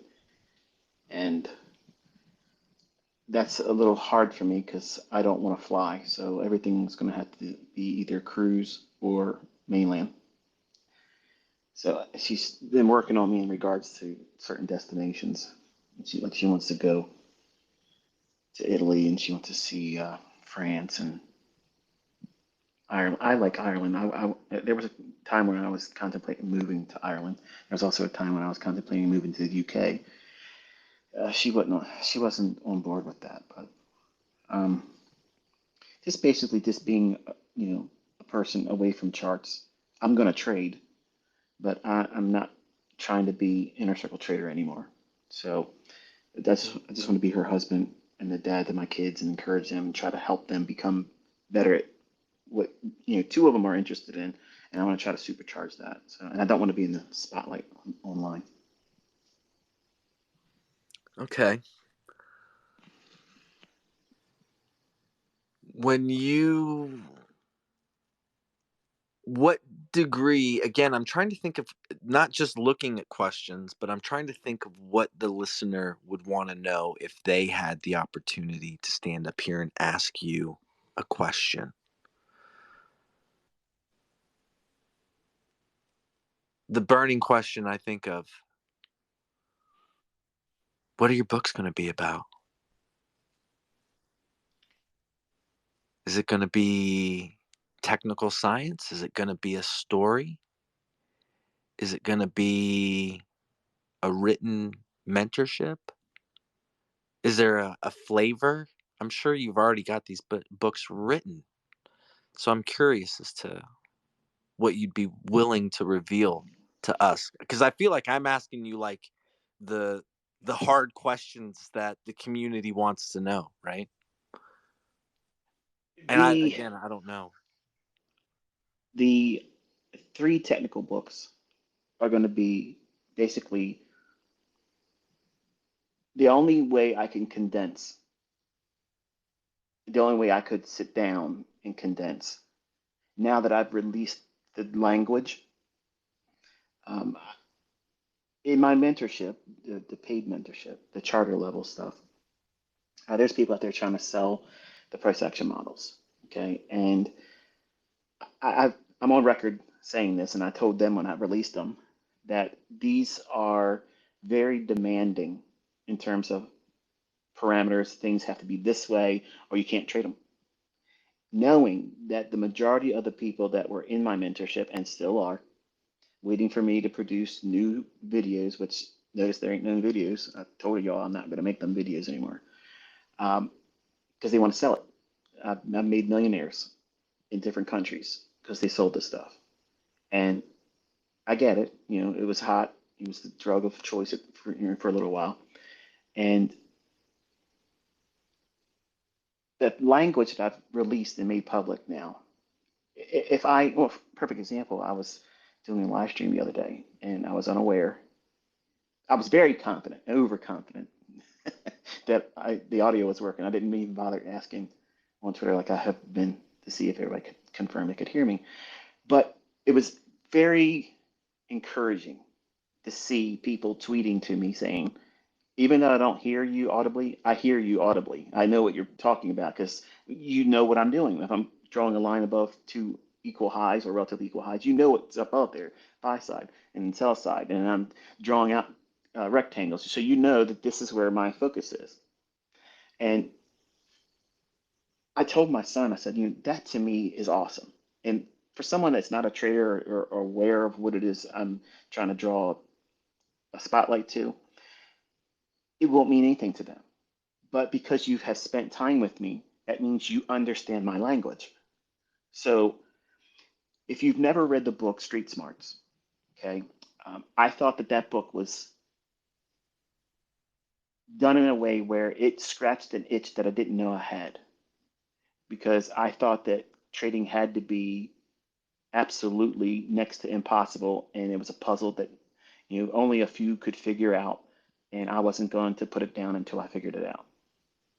I believe God gave me obsessive compulsive for that very reason. Every mental disorder I have is a superpower. In the beginning, as a child, I thought it was a weakness.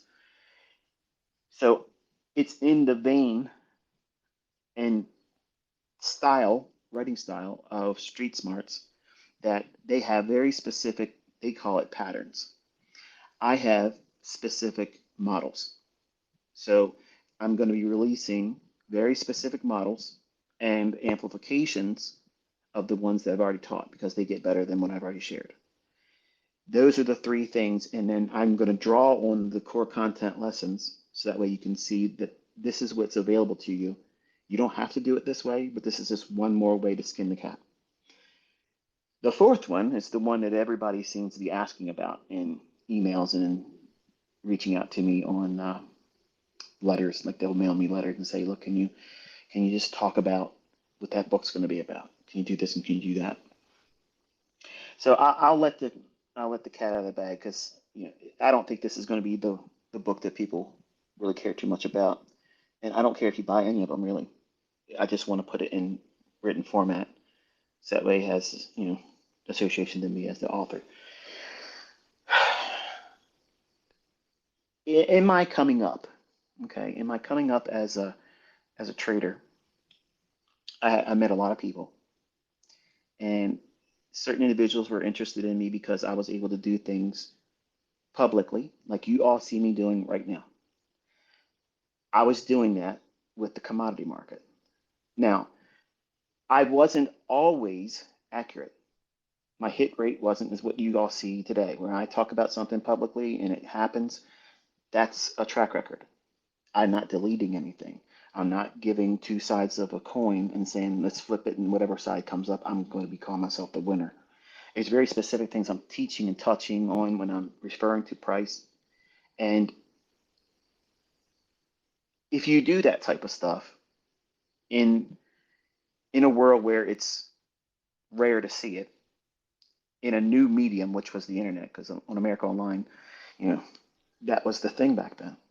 Everybody was enamored by it, willing to pay too much money for just an hour worth of access to it and wait forever for things to load up. Folks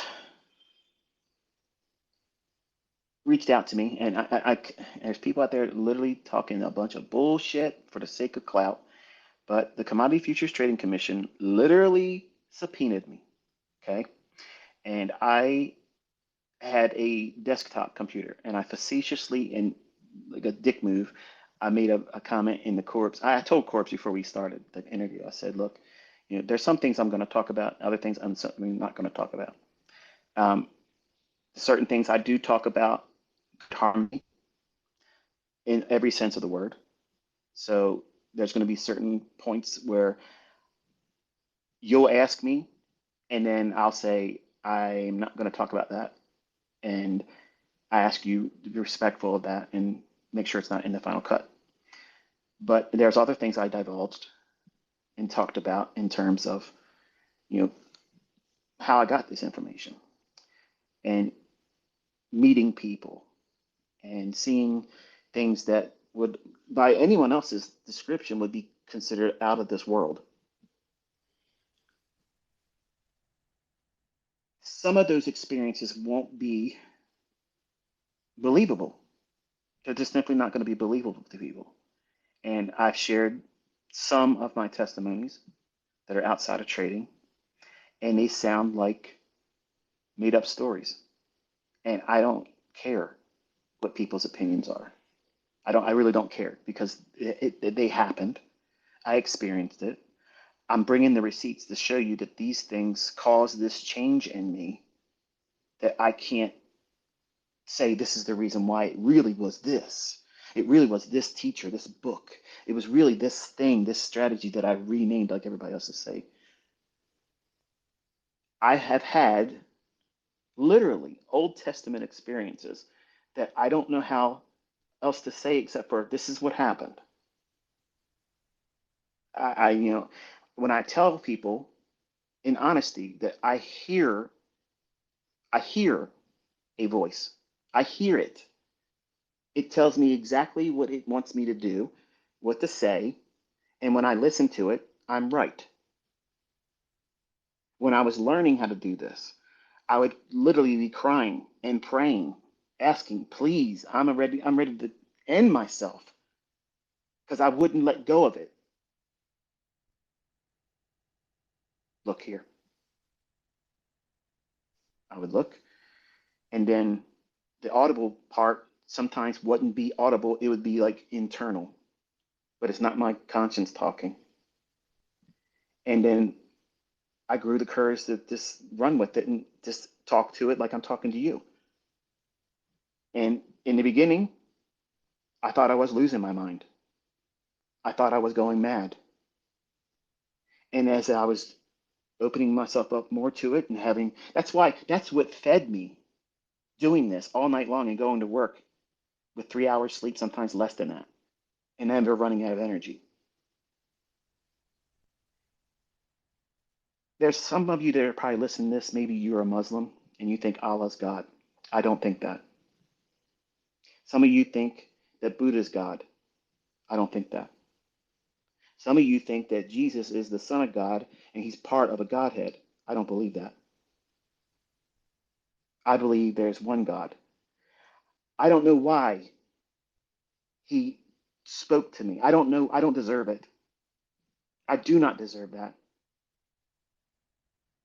But there will be no one that's going to ever rise up and speak against him or my experiences and belittle any of it. And I sat out here on Twitter for over 2 years, challenging, begging, and pleading this little man to let me show you. And he was too fearful. I came right back to Twitter to show you exactly what's real. I've allowed you all into my world. I've allowed you into my life. And I've told you things that none of you are in a position to expect or demand. And when I'm honest with you, and I'm telling you what took place and how it happened, and then you want to make a joke about it,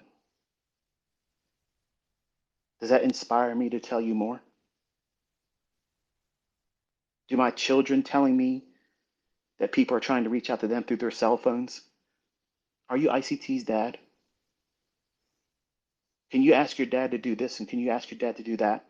And they run up on them in public? Does that make me feel like I made a good decision by ever opening my mouth about any of this?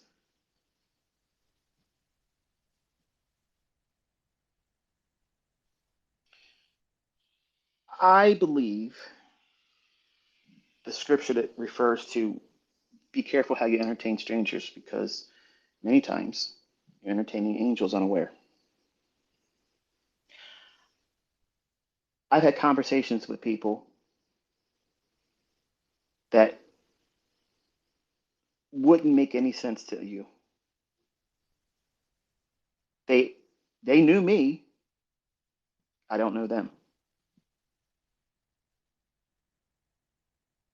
And truth be told, because I know this would never fit with what most of you would accept as reality, real, whatnot, and even this whole discussion here, sound bites are going to be taken from it. They're going to turn it into clout chasing videos because they lose their accounts live on their live streams. They can't join the Robins Cup. They can't do it. And I have never, ever, ever, ever joined a Robins Cup with my children's name. They never done it. And I didn't lose it 3 times, 2 times, 4 times, 5 times. I sank that account because it was synced to a MyFX book. And I was told by good source that they had every intentions of copying every trade. And I sank it. And I posted right on that MyFX book website, "You're my bitches." And people have taken that and twisted it and said I was talking to my students. No, I said it about MyFX book. I don't mind doing something to mar my image because all I got to do is come out here for a week and prove to you I know exactly what I'm talking about and what these markets are going to do.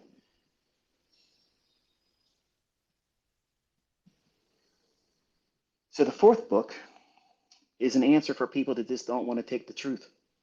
You need a side story. You need something else to entertain you. How does this guy know how to do this? So I believe the 2 people I met, you need a side story. So I'll give you that. Might be entertaining for some of you, Tom Clancy-esque, but the rest is rooted in stuff you find in the Old Testament. When I said I stood out in front of my house and I basically said, God, this is the moment. I need to know. I need to know this right now. And I didn't say it, but I said it in my heart. Audibly, I didn't say it, but in my heart, I said, if this does not happen, I'm putting all of this down. And I'm going to just assume that it's all been emotions worked up in a frenzy. But I need this right now. I need to know that you hear me. I need to know that if you answer this, I will never doubt whatever outcome comes from whatever prayer I ask for. And I'm not asking for a yes every time because it'll be no from you if it doesn't happen, and I'm okay with it. I'll know that you heard me, and that's all I need to know. But I need to know that you hear me. And I asked for it. Something so trivial, like a child. I came to him like a child. I said, I want to see a shooting star. Right where I'm looking, I'm not even going to blink because I already know it's coming. I don't even know why I said that. It just felt like I had to say it. And it looked like 2 pinpoint lights bouncing on one another, going from right to left. And I couldn't take my eye off of it. And I got butterflies telling you this all over again. My voice is shaking because I'm right in that same moment again. And where it stopped, a small, ever so tiny, thin shooting star from left to right shot right across. And before I could open my mouth and say, that's it, I know exactly, thank you so much, it's like a softball or a grapefruit. Now, this is the only way I can describe it. If you take your right hand, extend it in front of your face, as far as your arm can reach, imagine a grapefruit or a softball, just a little bit larger than a regular baseball, Major League Baseball size diameter. This ball of fire, literally from left to right, exactly where I was looking, exactly where the first 2 pinpoint lights ended and the first shooting star started, it began right there. And I saw it so slowly move across the sky right in front of where I was standing and looking up at. It lit the whole area up like it was daytime. I heard it crackling. And I couldn't believe what I just saw and heard. I'm looking around like, did anybody else please see that with me? And I was the only one standing there. And I started jumping up and down, crying and laughing at the same time. Because what do you do with that? What do you do with that? Like, what do you do at that moment? It shakes your whole core. Like I got butterflies talking about all over again.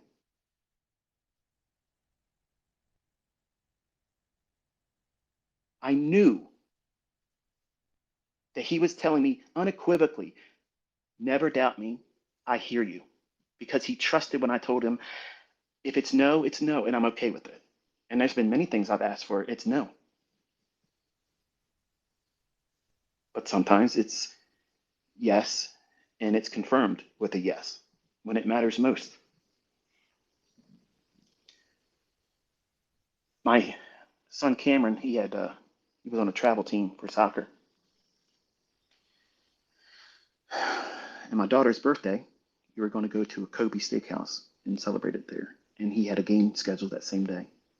And he didn't want to go there because he didn't want to eat, the Japanese food. So she's like, well, I can take him, drop him off at the game, and meet you there.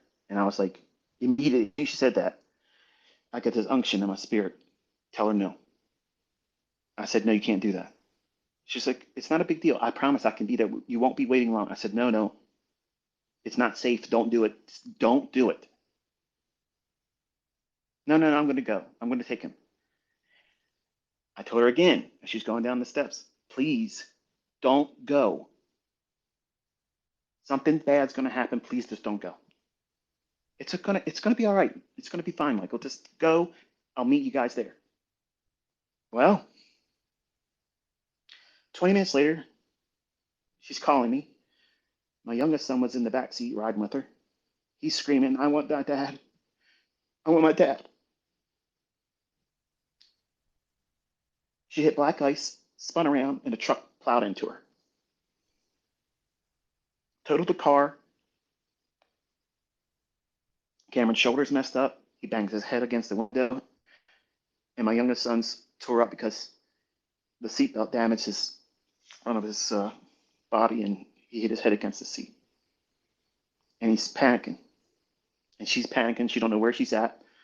She don't know if she can move the car out of the middle of the road. And then the phone dies.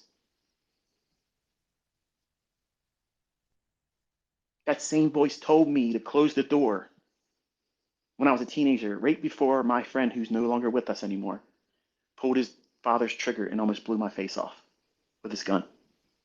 And every paint chip that hit me in the face, I thought was buckshot.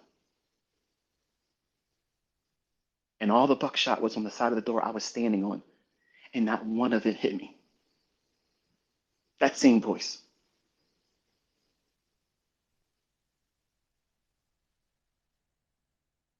To someone that's an atheist, to someone that has another religion, this sounds schizophrenic. This sounds like you're hearing voices. You're mad. And if anybody else was telling me this and I didn't have faith in God, I would think the same thing. I understand, but I can't make you believe it, and I don't care if you do.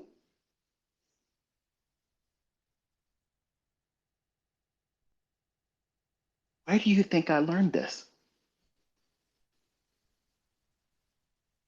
Where do you think it came from?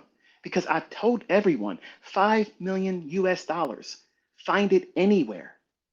Talking about it in a comment section or tweeting about it, it's just rebooted, doesn't hold water.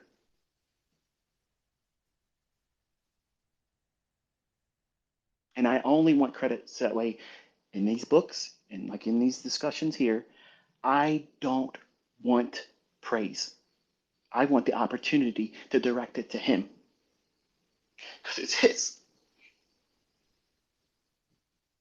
And I don't deserve being the person I know I was and who I still am. Somebody else should have had this. And I feel guilty. I feel guilty leaving because I feel like I'm not doing what I was supposed to do.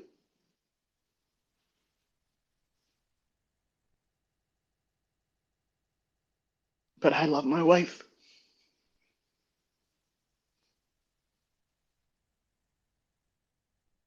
I'm not going to be able to answer everything for some of you.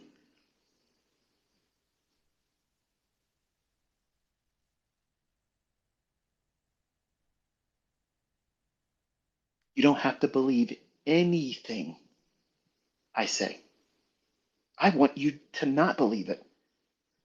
I want you to test it. If it's real, you'll know.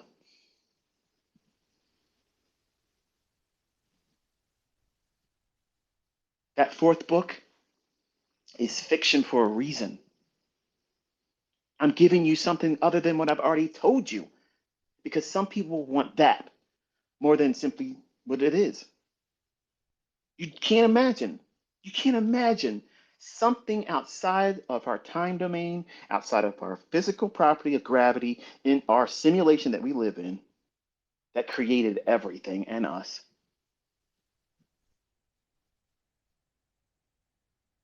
He's incapable of telling me something like this. He's incapable of teaching you something.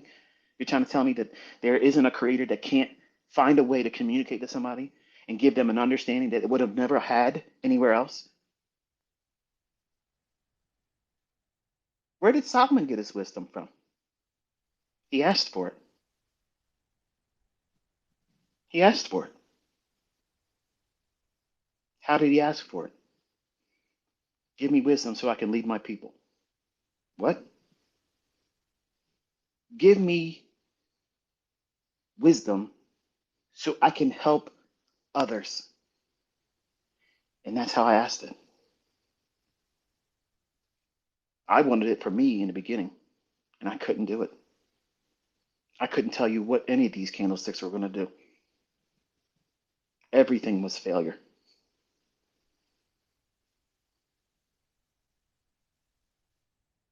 My motivation was, I can't be selfish.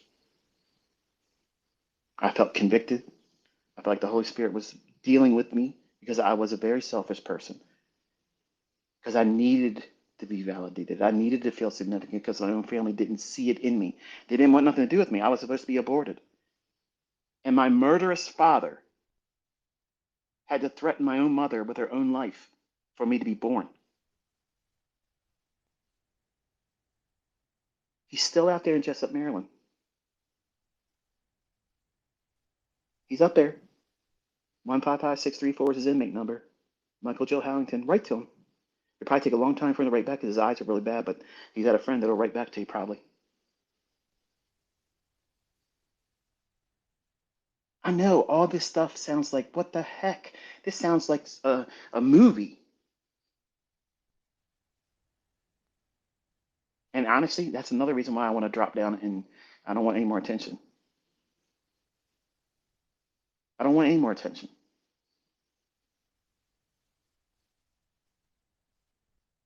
That book literally is me giving the people that just don't want to hear the truth something to hang their hat on.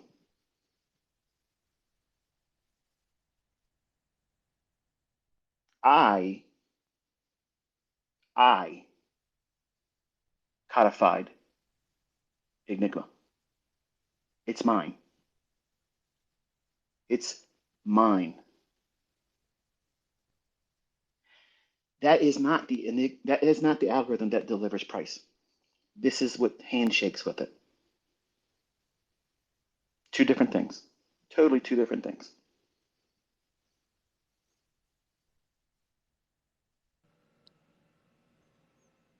Quick follow-up question.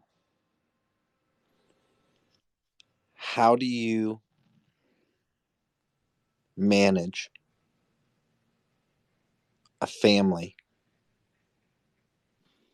and life in the charts? I know it's a loaded topic, and I know you're exiting from where you're at and what you've been doing, but there's a lot of folks that still will seek to manage this balance. How do you recommend or subscribe someone manage trading in a Well, family? listening to me, understand that I was a failure in that regard because the time management skill I had to learn that late. And as a father, as a business owner, a trader, and a husband,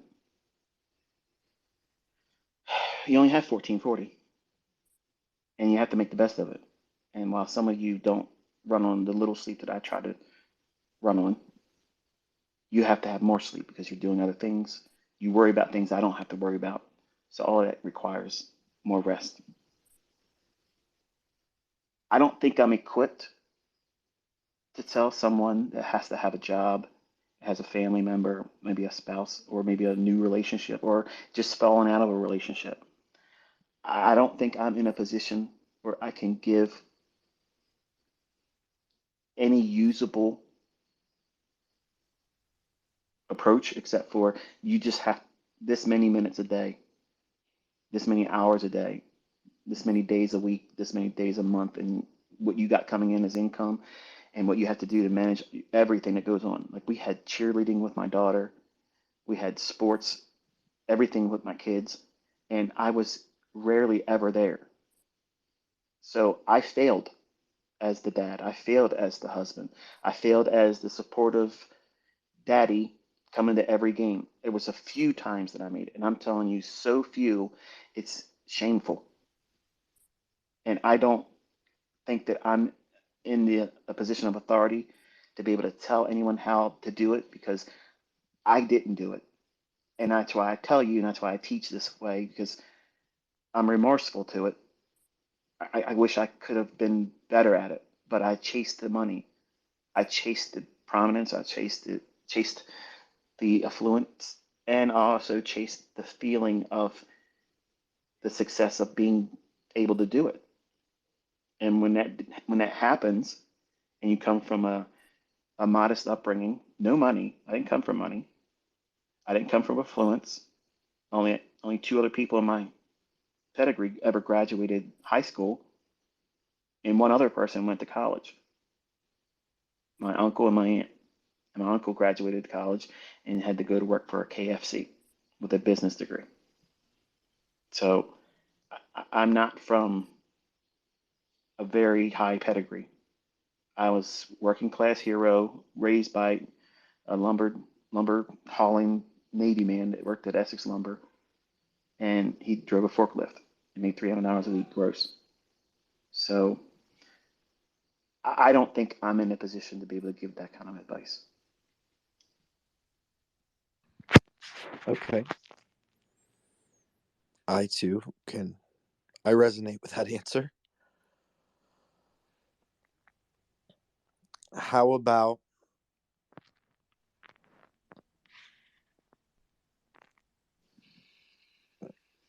when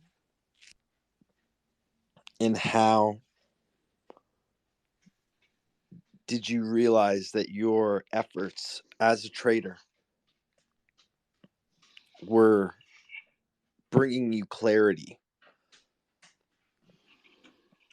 Where, Can you say it one more time? I'm sorry. excuse me, where or how did you realize that your efforts were bringing you clarity? I mean, for a new trader, or for someone who's coming up in this game, where, I mean, there is no silver line that someone crosses,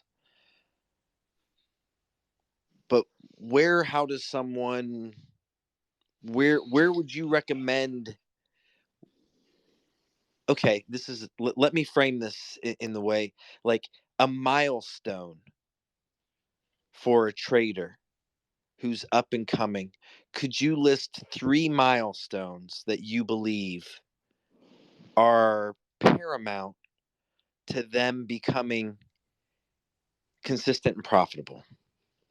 In your eyes, for the novice trader listening, what is a trackable device on their journey? In the beginning, I started with a want.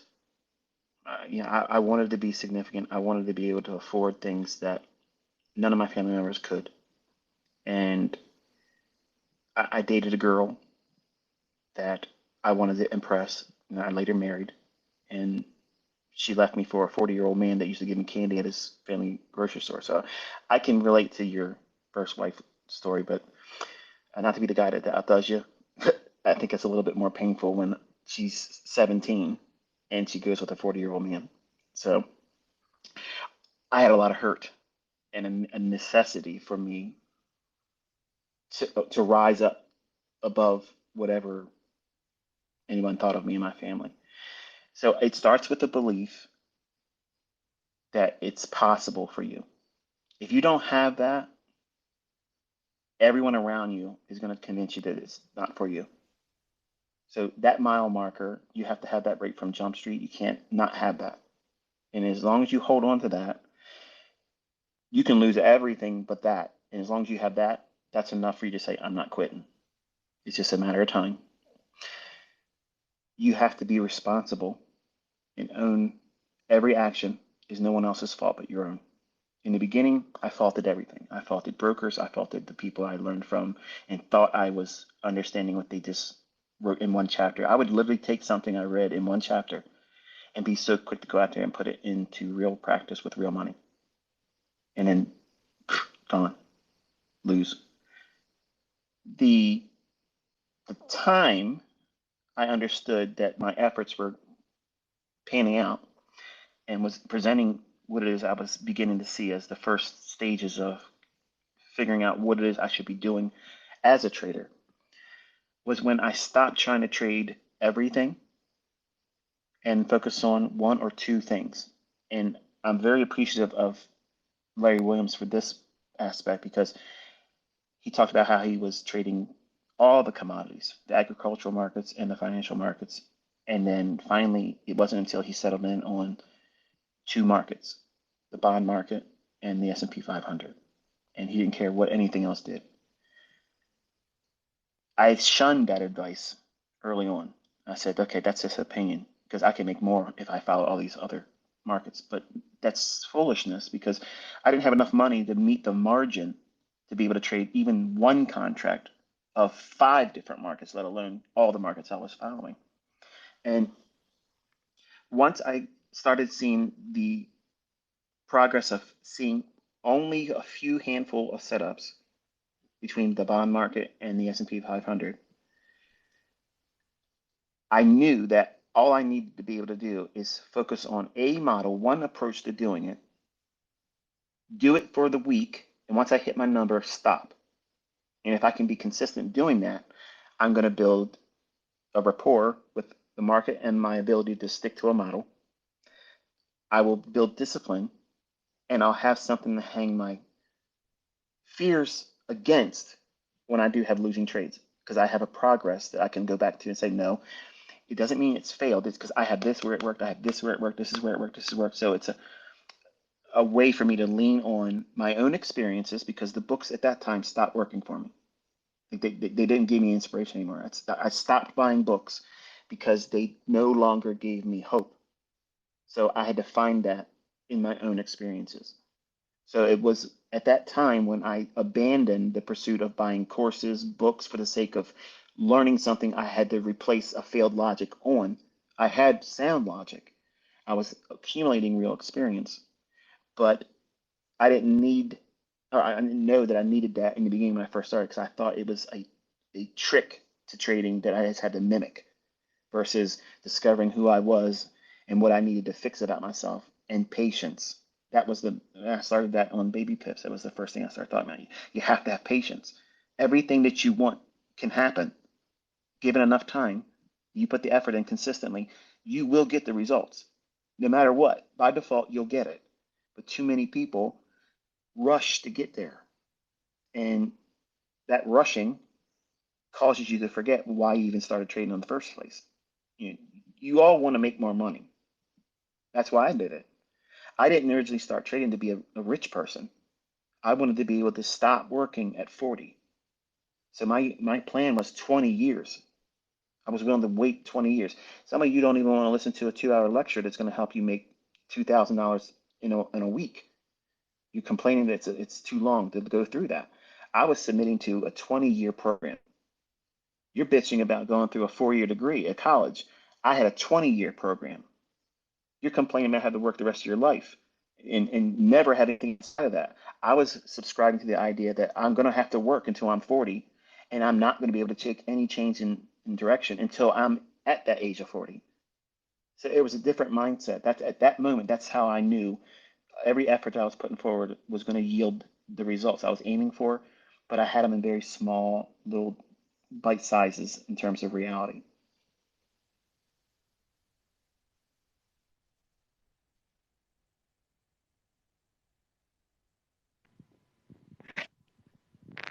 Okay. Love that. How are we on time, mate? I'll give you 15 more. Okay. Perusing through some questions here, seeing what the audience is asking. And you've got a zillion models. I mean, over 81 different ways of entering price. They're not models. They're this mechanisms that I can build a model around. So that all of them they have a limitless multiplier added to it. But I have 81 ways to get into a trade. Yeah. I know we're dads, and you can't say what your favorite is, but ICT's preferred method. Again, I feel like I'm asking. Inquiring minds want to know. You've got a myriad, but if you had to boil it down into one, and if not one, three of what you've included in your body of work, what would ICT say is his preferred method? I understand the variables, and I understand the difficulty in answering this. I do. I'm prefacing. Are you asking only on what I've shared publicly? Is that what you're asking? Well, I mean, if you want to share what you haven't shared publicly, yes, please, by all means. Let's speak in the realm of what's already been shared. Okay. If I had to only trade one model for the rest of my life, knowing everything that I've given out publicly, if I had to just choose one of them, it would be the second stage distribution of a market maker sell model or second stage reaccumulation of a market maker buy model. And I could make as much money as I ever want and never need to do anything else, look at anything else, and I'd be quite content with that. Okay, so an MMXM or a 2022, essentially, right? Like the. Okay, I mean, yes, that's what you're saying. I'll probably just I'll replace October's model. I'll just teach that one. I'll teach it as if this is the model. If I was never teaching anything else, and this was the line in the sand, said I'm never going to teach anything new, and nothing new in the books would ever be revealed or nothing like that. If it was just what I've released up until right now today, October 7th, 2023. All of you know my market maker models. Okay, it's not white golf. It's very specific elements that are part of the buy side of the curve and the sell side of the curve, and they're directly linked to both sides. They both have a relationship with one another. It's not support and resistance. It's a logic of order flow. On a market maker sell model, I would be aiming for a pool of liquidity below the original consolidation. So there's sell side down here. I'm going to wait for a reversal. I'm going to wait for it to sell off and create another opportunity to sell off. But at least pierce 50% of from the smart money reversal down to the sell side liquidity. It has to drop at least 50%. If it drops 50% of that and then starts to rally again, I'm going to key that up with the other side of the curve where the market was rallying up before it reversed. I'm going to pair it up with something over there as a PD array that was bullish on that side, but now it's going to act as an inversion level. A lot of my charter members are going to have light bulb moments here listening to this. And that short is the second stage distribution or redistribution rather. And it's going to run quickly, the biggest powerful run right into the sell side. So what I'm waiting for is a unicorn setup where I'm waiting for the best of the best. Everything's in motion. I got everything on my side. Everything is in play for it to be there. And now I'm going to risk 5% on that trade. Ooh, boy, that's some sauce, dear sir. And so you're saying the October model is this? Yeah, I'll teach that one. Yeah. Ladies and gentlemen, I hope you heard that. That's so the reaccumulation and sell side drives down to 50%, and then you pair it up with another PD array and you take it on the reversal. I think that's what I heard. Okay, imagine Imagine a market maker sell model where you have a consolidation and relative equal lows are formed and it starts to rally up. It rallies up, it creates a little consolidation. You might classically see that as a bull flag or a small pennant. Then it rallies out of that, and maybe not all the time, but sometimes it'll create a second stage of reaccumulation, trading up to a premium array, a level that I think is a draw on liquidity. If I was bullish, I would reach for that. I don't necessarily have to be there for that time of the trade. I might identify something at a later time, say, oh, I wasn't trading, I didn't see that there, but now I see this. It's reacting off of a level that should offer sell side. So, we're sell side delivery. The market should drop down. So I'm anticipating price reacting and reversing at the smart money reversal. Once it starts to break down, if it goes back up a little bit, that's the smart money reversal. Low risk sell is the next stage, and then it'll drop. Then you get 2 points of redistribution where it sells off. The second one, which many times can look like the third, the second one after, when you get the low risk sell, that low risk sell, when it drops down, its drop has to be at least 50% from the smart money reversal to where the sell side you're aiming for is. As long as it does that, then I will trust that the next rally is going to go right into a premium array on the left side of the curve before it went up to make the high and reversed. And I know some of this is going to be very confusing for some of you that don't know what I'm talking about, but I promise you it's extremely simple. But the caveat is the first sell off needs to go down 50% of the total range before you get to the sell side. Once that occurs, I know, because if you remember in the core content when I'm teaching market maker sell models and buy models, I give instances where that market maker buy model can fail to go to its target, much like a market maker sell model can fail to go to its pool of liquidity. Why would it do that? Because it's part of a larger continuation. So when and how would I determine when it's going to fail? That first leg of redistribution on the sell side, if it doesn't pierce 50% of that range from the smart money reversal down to the sell side liquidity, if it doesn't do that, then it's not going to go down there. It's going to be a continuation and reversal and go the other way. So I literally just gave you something that even charter members don't know. And some of you don't know what I mean by that. That's okay. But you'll learn it this month before I close the month out. Oh boy, if Zeusie's listening, I know he would say, sauce. It's a universal model too, so it works on all time frames. It's not limited to any one particular time frame. I love that. I love that. I love that we get a couple trading specific kind of gems in this conversation, meaning for a fact, folks are going to go back and listen to. And the trader specific questions, I know folks are going to love combing through. So, I mean, we've had a vulnerable Michael. We've had an articulate Michael. We've had the trader Michael.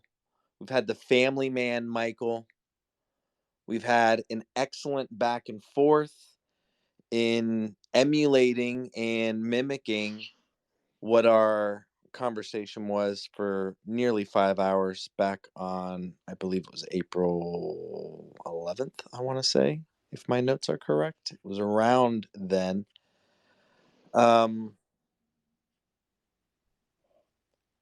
And talking about models and trading and giving the folks what they want. Is there, I'm a fib based guy, and I love OTE. Is there any, have you revealed maybe,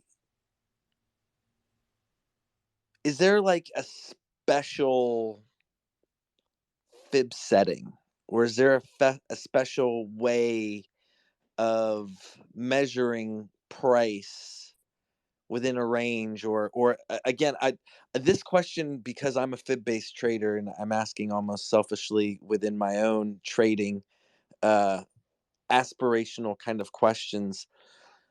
Outside of the 70.5, we know. And I'll say the 61.8 is also a real big deal just because of the Fibonacci of life, right? Within our elbows, our hands, and bending of things. Is there a certain way in 2023 today that Michael would explain a fib setting or a way in which to key off of a fib that he hasn't already utilized within your body of work? Just asking. I don't know. Is there any None that I would make. special? None that I would make public. Okay, that's a very fair statement. Very fair statement. Okay. Okay. So the short answer is yes, and that's not for us to know. With all due respect. And that's your prerogative, my friend. I just would be remiss if I didn't ask, being such a fib-based trader. I'll toss this out there, and you'll see it mentioned in one of the books. This is another little extra. When I was teaching fair value gaps and I was teaching standard deviations, I did not spell it out for charter members. I hinted at it because most of what I taught prior to having a formalized mentorship was me laying down breadcrumbs. I wanted to see if anybody else would pick up on some of the things that I was looking at and seeing in price. And I would honestly tell you who they are if they were. Um, I'm certain once I leave, there's going to be all these people that come out and say, "Yeah, I had this figured out," but you've never seen them up to this point. So that's one of the things I am going to be turned off by. But the element of taking a standard deviation, which is equal distant measurements, okay, for the folks that want to try to correct me, you don't know what a standard deviation is. You don't know what the fuck you're talking about. The measurement of a fair value gap, a buy sign imbalance, sell sign efficiency, or a sell sign imbalance, buy sign efficiency, either one, okay? If you have that measurement from high to low and you run standard deviations with that, if you get a standard deviation of that equal distance replicated above and below, and it agrees with a premium array that you're already anticipating as a draw, you have increased the probabilities of that trade exponentially. If you include standard deviations of a new week opening gap or a new day opening gap with the same thing, if you have convergence of those levels with those deviations above and below, if you're bullish, you're going to focus on the expansion higher with standard deviations moving up. If you start seeing these overlapping, and it has to be for Forex, it's going to be 3 to 5 pips. For futures, it's going to be 2 to 3 handles. That's how tight it's going to be. If you start seeing that convergence together, those targets are most of the time my targets. That's the real thing I'm aiming for. And I'll take partials along the way that make sense to what I've shown publicly, where, oh yeah, this is a buy side liquidity pool on the 15-minute time frame, but I'm using the structure that's on an hourly chart. But since there's a reason to take something off, and I'm teaching students to pay themselves because they're not going to have the ability to hold on to the full trade. I already know that. But if I teach them, it's okay. It's allowed. It's permissible for you to not have the ability or the courage to hold for the full trade. Take partials here. And it gives them mile markers to reach for. Say, okay, it's real hard for me to hold for this one, but if it gets there, I'm going to take the profit and I'll close the trade off and I'll just watch and see what happens, which is great. That allows for growth. But standard deviations can absolutely be mapped on imbalances, inefficiencies, and new week and new day opening gaps. Saucy. After my boy Zeusy. I love measuring gaps. I mentioned that a little before. I love hearing you say that. Wow. Traders. Getting the sauce from ICT. Trader Roundup. Oof.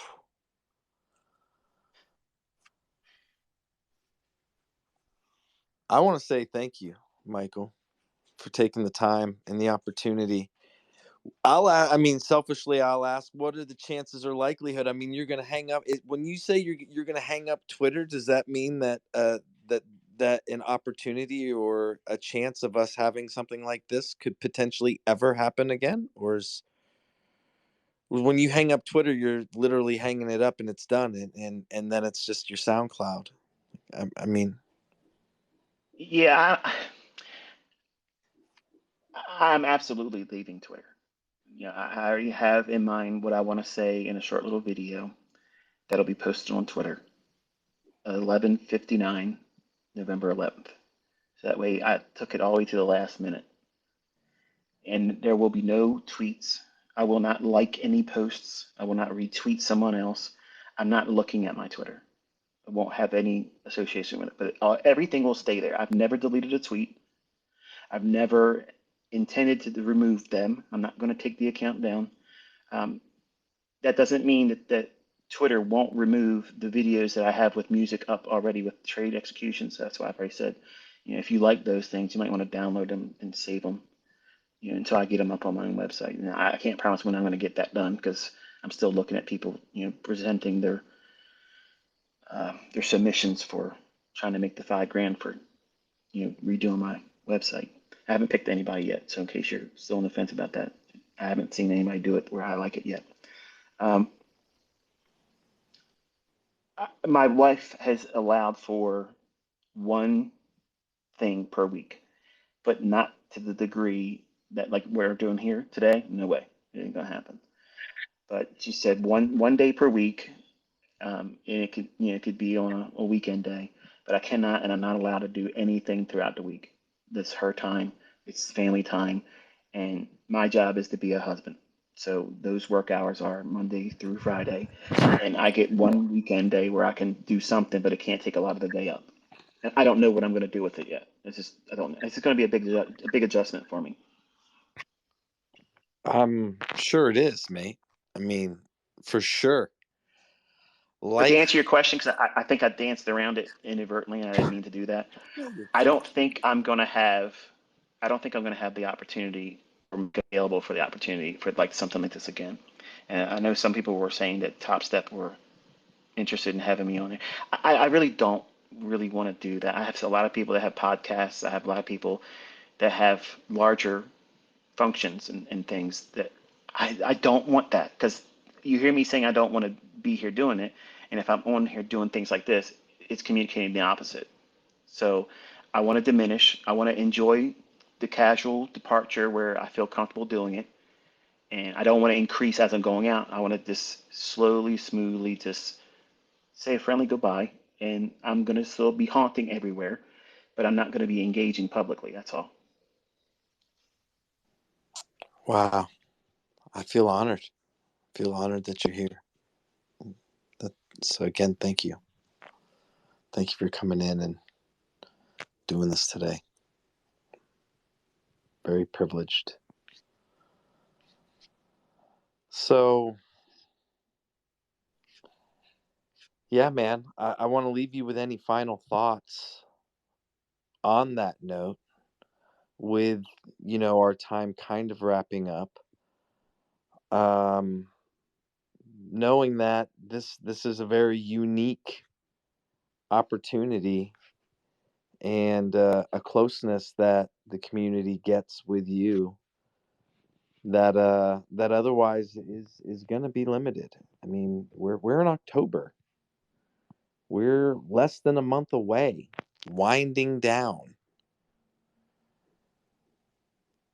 The very first bucket list item that you want to do, that you're willing to make public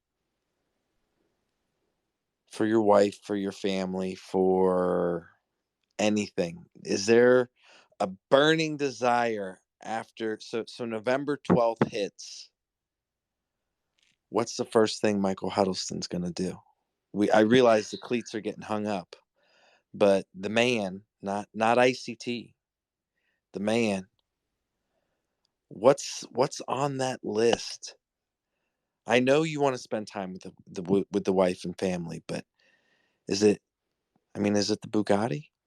Is it that beautiful car? Because that looked pretty. That looked like a pretty stellar flex. uh, that's me trolling. I'm trying to be funny because I was just reacting to somebody else saying something to the effect of, you know, I don't know if they were being mean spirited or if they're just teasing with me. So I like to do those types of things. And unless you know me and you don't know my sense of humor, you won't pick up on sarcasm or things like that. That's not me. I would never do that. The roads up here beat up my vets, so to have something like that, millions of dollars for a car, I would never spend millions of dollars on a car. That's an IQ test, and if you buy those fucking things, you're stupid. But I think that my wife wants to go to the Grand Canyon, and we've had things so many times in the last 2 months, 3.5 months, come up that prevented that trip. And we were going to take the RV out, but now the weather's starting to change, so those things have to be winterized because if they freeze, it causes all kinds of problems, plumbing. So she's wanting to plan a trip to do that. So we have to work out the logistics with the older kids to, watch the house, watch the dogs, and be here and help manage the everyday thing while we're doing that. If in fact that's what we do, it's still up in the air. But apart from that, there's not been one thing. Because I'll be honest with you, my wife doesn't believe I'm going to do it. She's made it very adamant, ultimatums like, hey, look, it's we're going to have real problems if you keep doing this. And I'm telling her that we're done. And because of that, well, a perfect example. This morning I said, I should be done in about 2 hours. How long have we been going? A minute, brother. A minute. So she knows that my nature is over delivering. So she's asked me to now redirect that to her in the boys. And she doesn't believe that I'm going to be able to do it. And I'm admittedly nervous because I don't know how to not be ICT. Like I don't know how to not be him. It's scary to think about it because that's who I've defined myself as for a very long time. But I don't want to lose my wife, and I don't want to make her any more upset than she has been. Let me ask you this. It's a follow up to that thought. Like you've Okay. heard of professional athletes leaving a professional league. Like I'll utilize an NFL player, an NBA player. When they leave the NBA or they leave the NFL, when they're used to these stadiums of just crowds of people, similar to what you do, just with a tweet, with any sort of interaction that you have within the community, there is this withdrawal. And you knowing yourself and your audience knowing you and your wife knowing you, this disbelief, could you see maybe some parallels with leaving this, coliseum of folks and there being some form of withdrawal? I mean, could you see? I could see where that could be difficult. I could see where that would be a challenge with, I mean, I don't want to say it's a dopamine thing but there's almost like an adrenaline rush. I mean, I don't know, man. I don't know. I'm just curious. Like, your wife has voiced skepticism, but if you were to utilize it in the terms of being like a professional athlete, leaving or retiring, I at least have read and heard and studied others' accounts in saying that there is this withdrawal, that it I, is I really difficult. I'm already anticipating it, and I have been trying to condition myself because the level of output, and if you've seen on the YouTube channel, I'm trying because I could literally put all kinds of videos up there. I could do reviews every single day. If it was all about ad revenue and collecting that money like that, I could be pumping them out there, and people would be watching, and I'd be getting paid doing it. I'm trying to condition myself over the last couple months to do less and less and less. And look at my Twitter. Same thing. I'm tweeting less. May not feel like it because I go on a rant once in a while, but I've been tweeting far less than I have in the past because I know I'm going to have withdrawals. I'm going to have, I'm going to be looking at my charts. I'm going to be trading and I'm going to see something. And the natural impulse is go to Twitter and tweet out this. I'm going to have that.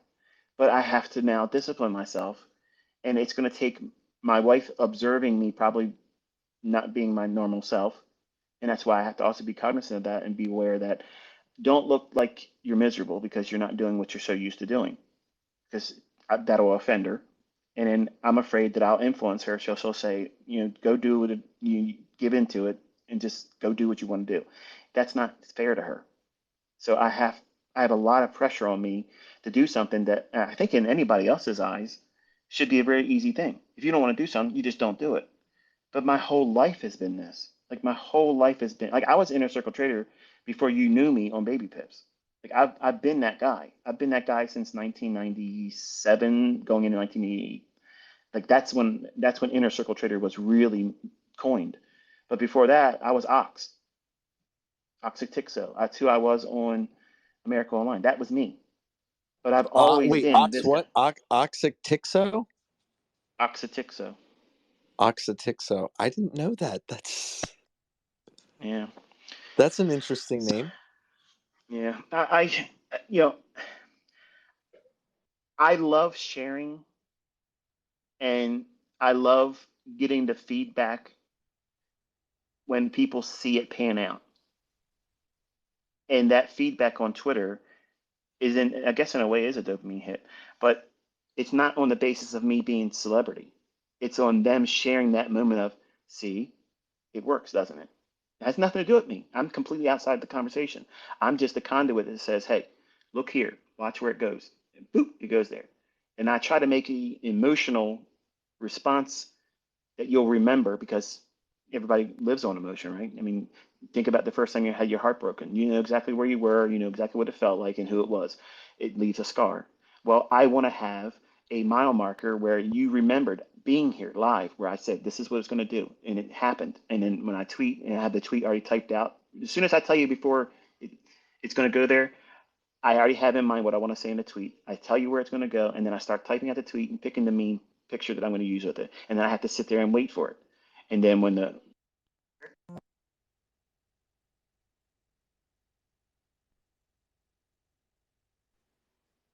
to the Buddy. person trying to call me from Germany, don't do that. Hold on 1 second. Hang on. Can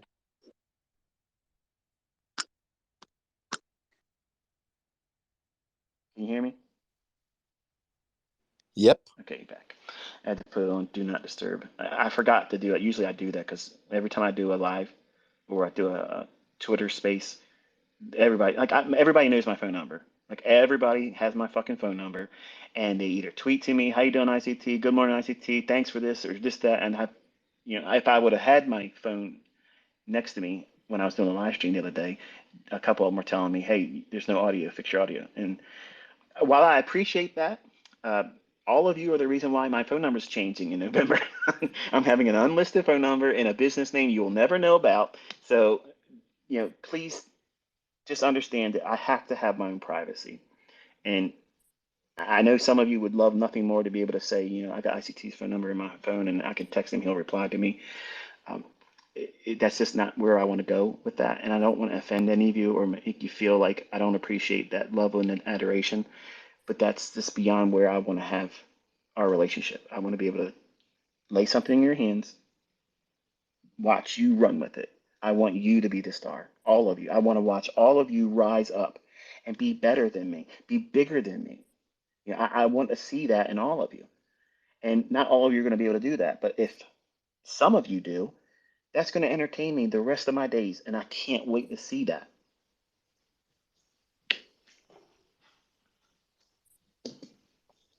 I love it. I love it. We got a who's who within the community here. We got a lot of folks here, and it's nice to see them here. I mean, you're used to the large audiences. It's nice that they engage with Trader Roundup. and hanging out with us today. Me being able to see you, and for me personally, having you and M7 in the same room, it's awesome. And I really like the community building aspects versus the divisive tribal nature that some traders can take. So I just love having the most important, and for me, who have been the most important folks in my trading career in the same room, on the same call, understanding that this is a limited thing. This is limited edition. This is not something that happens regularly.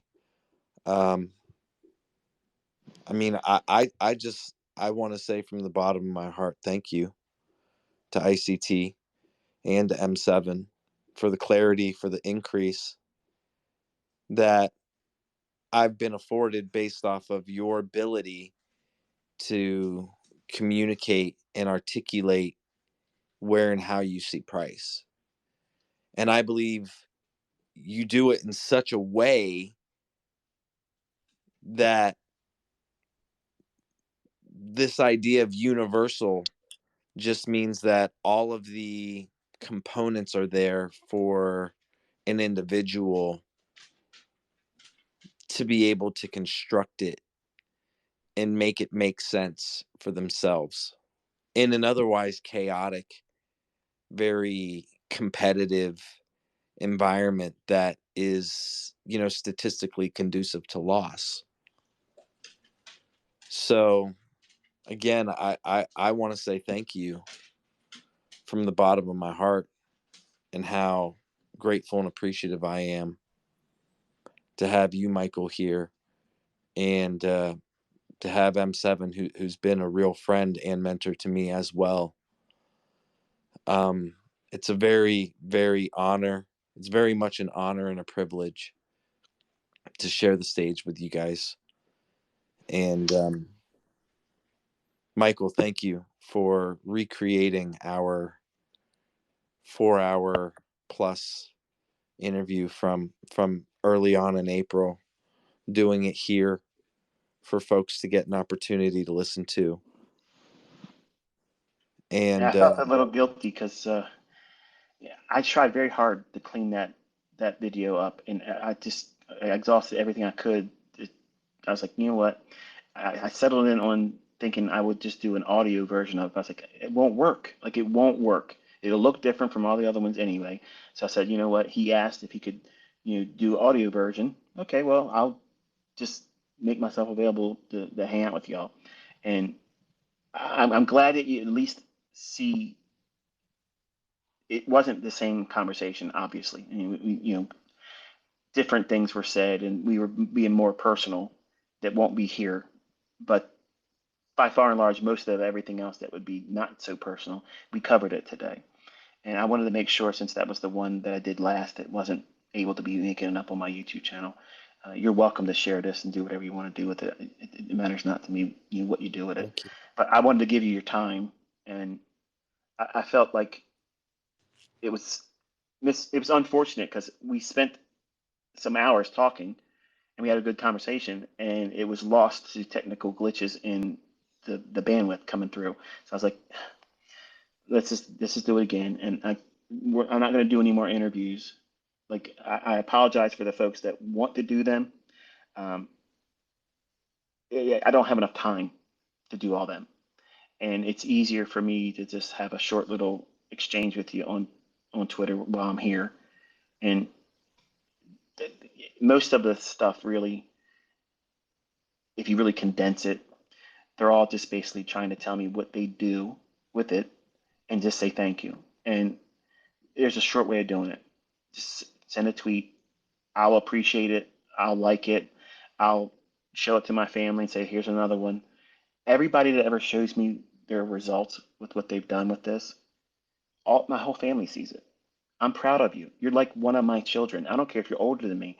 I look at you as you just did something that I can hang on my wall and say, that's mine. They listened and they did it. They're succeeding.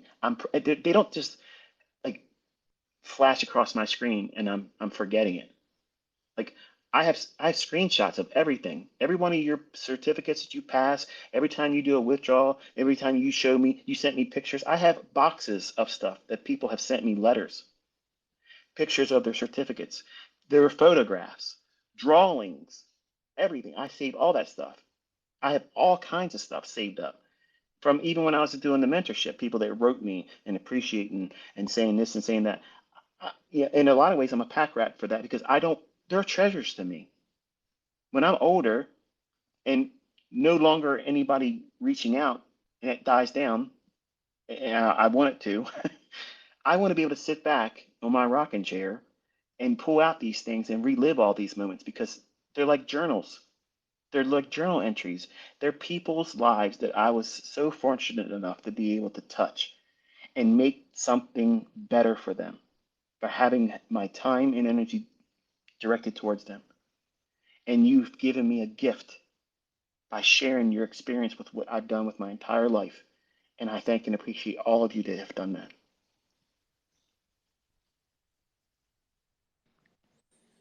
One more question I just thought of, and it has to do with your boys. Mm-hmm. I utilize the analogy of a professional ball player retiring or exiting the league, we'll say. Do you think you'll live vicariously through your boys? I mean, do you think any one of them, either Caleb or Cody, are going to step up into an ICT junior role? I mean, because I'm pretty sure the community would embrace them. And even if you're not engaged so much with it, I mean, you are creating a monster in Mm-hmm. in your kids. I mean, that I guess that would be one of like my last questions, I think, for you is it's like where do you see? I see Cameron definitely on YouTube. He wants to do it. That's his character. He wants to be out there doing it. Like he wants to show it off. He wants to be that person. Um, but he doesn't have the discipline to use my highest forms of models. And if he can't do what he's expected to do with these lower form models, he's not going to be able to do it with my Enigma, my algorithm, the real thing. He's going to have discipline sticking to these rules, and he's not showing that yet. So when I'm away from social media, I'm going to be driving him to the point at which, or he will be much more open than I am. It's his personality. It's not my personality. He wants to show off. He really wants to be out there doing it live. He really wants to do all those types of things. And if he learns how to do it well, he didn't say so, but I honestly believe he would make it available either by learning it from him doing it or just openly teaching it. And it's his to do that with. I don't care. Like once they have it, it's theirs. Caleb has flirted with the idea of, I thought about it, but I think I would be nervous in front of other people because if they ask me questions and if I don't have the experience yet to answer it, I would feel uncomfortable being in a position where I can't answer the question. And like, he doesn't want to be trolled. He's a very laid back, passive person, like my son Cody. He's not one of those people that would be adversarial. Cameron, absolutely a fucking savage. He wants to get out there. He's wanting it to happen. He's inviting it, but he's in a hurry to get to doing it without having the skill set yet. So it's this youth that's in the way right now. So while I'm away, I'm turning them into freaks. My name ain't gonna come up so much, but those are. If not any other, it'll be Cameron. Interesting. So Cameron, Caleb, and Cody. Cameron's the one that is. I mean, would he go with that? Do you know what he might have a social media persona as? I mean, is that? I He mean, doesn't have a social media now. There's already people out there pretending to be him. He does not have social media. He does not have a YouTube channel. He does not run a Telegram. He doesn't have a Discord. He doesn't have a Facebook. He doesn't have any of that stuff. Doesn't have any of that shit. And I told him If he gets to where I believe he's ready for it, I would make an announcement on my YouTube channel saying, here is my son Cameron's social. You're welcome to follow him and bring it. Because that at that time he'll be ready. Because he wants that. He wants all that smoke. All of it. Don't pass it. He wants all of it. All of it, huh? Yeah, that's what he wants. Ooh, I love that, man. Wow. So I'm excited. I'm excited for that day to come, and I think as a dad, you'll live very vicariously through them I and will make picking them up. appearances. If he has a social media and he has a YouTube channel, I will show up periodically, sparingly. If he has that, I'll show up there. But anywhere else, I won't do it. And it's just to help promote his whole thing. But he wants to trade in front of everybody. That's what he wants to do. Like he wants to do that. But him going up on the top step leaderboard and being recognized there, that fed him. Like that gave him that little seed in there. Now he's like, I want to be top dog, dad. I want to be better than you, and I want people to say these words: "You're better than your dad," and I'm all fucking for it. I want to hear everybody say that. I want everybody to see that. I want to do it, and I want to try to create as much as I can in him so he can do that. And then I want all the other ones to try to keep up with him. And then I've been successful in what I've been trying to do with them my entire life. I don't see my youngest son, admittedly, I don't see him as a trader. I don't think he has the makeup to do it. And he's challenged. So, I don't think it's any fault of his own. I'm not saying it's a complete wash. He can't do it. I'm just at this point now, I don't think he has it in him to do it. And we have to do a lot more to help him along. But the other ones, the other three, I think Cameron is going to be the one that excels past it because his disposition is just like that. Like he's a go getter. He's arrogant as fuck. He's confident. He wants that engagement. He wants the challenge. He wants to be able to talk smack. He wants to do all that shit. But he doesn't have a skill set yet. But you can see what he's already done in its early stages. That's not a lot of money that he made, but that's a huge milestone to pass those challenges that most people fail. If those numbers are correct, and a lot of the companies are coming out and being forthcoming with the information saying that like 1% ever get to being funded, and even there they don't even get a payout. He got two of them in the same month after getting there, and to have 12 days sitting with winning every day, 12 days in a row, and to be recognized, even though it wasn't a lot of money, that to him is like a big deal. And to me, as his dad, it's a big deal. So it's given him the foundation to say, you know what, I can do this.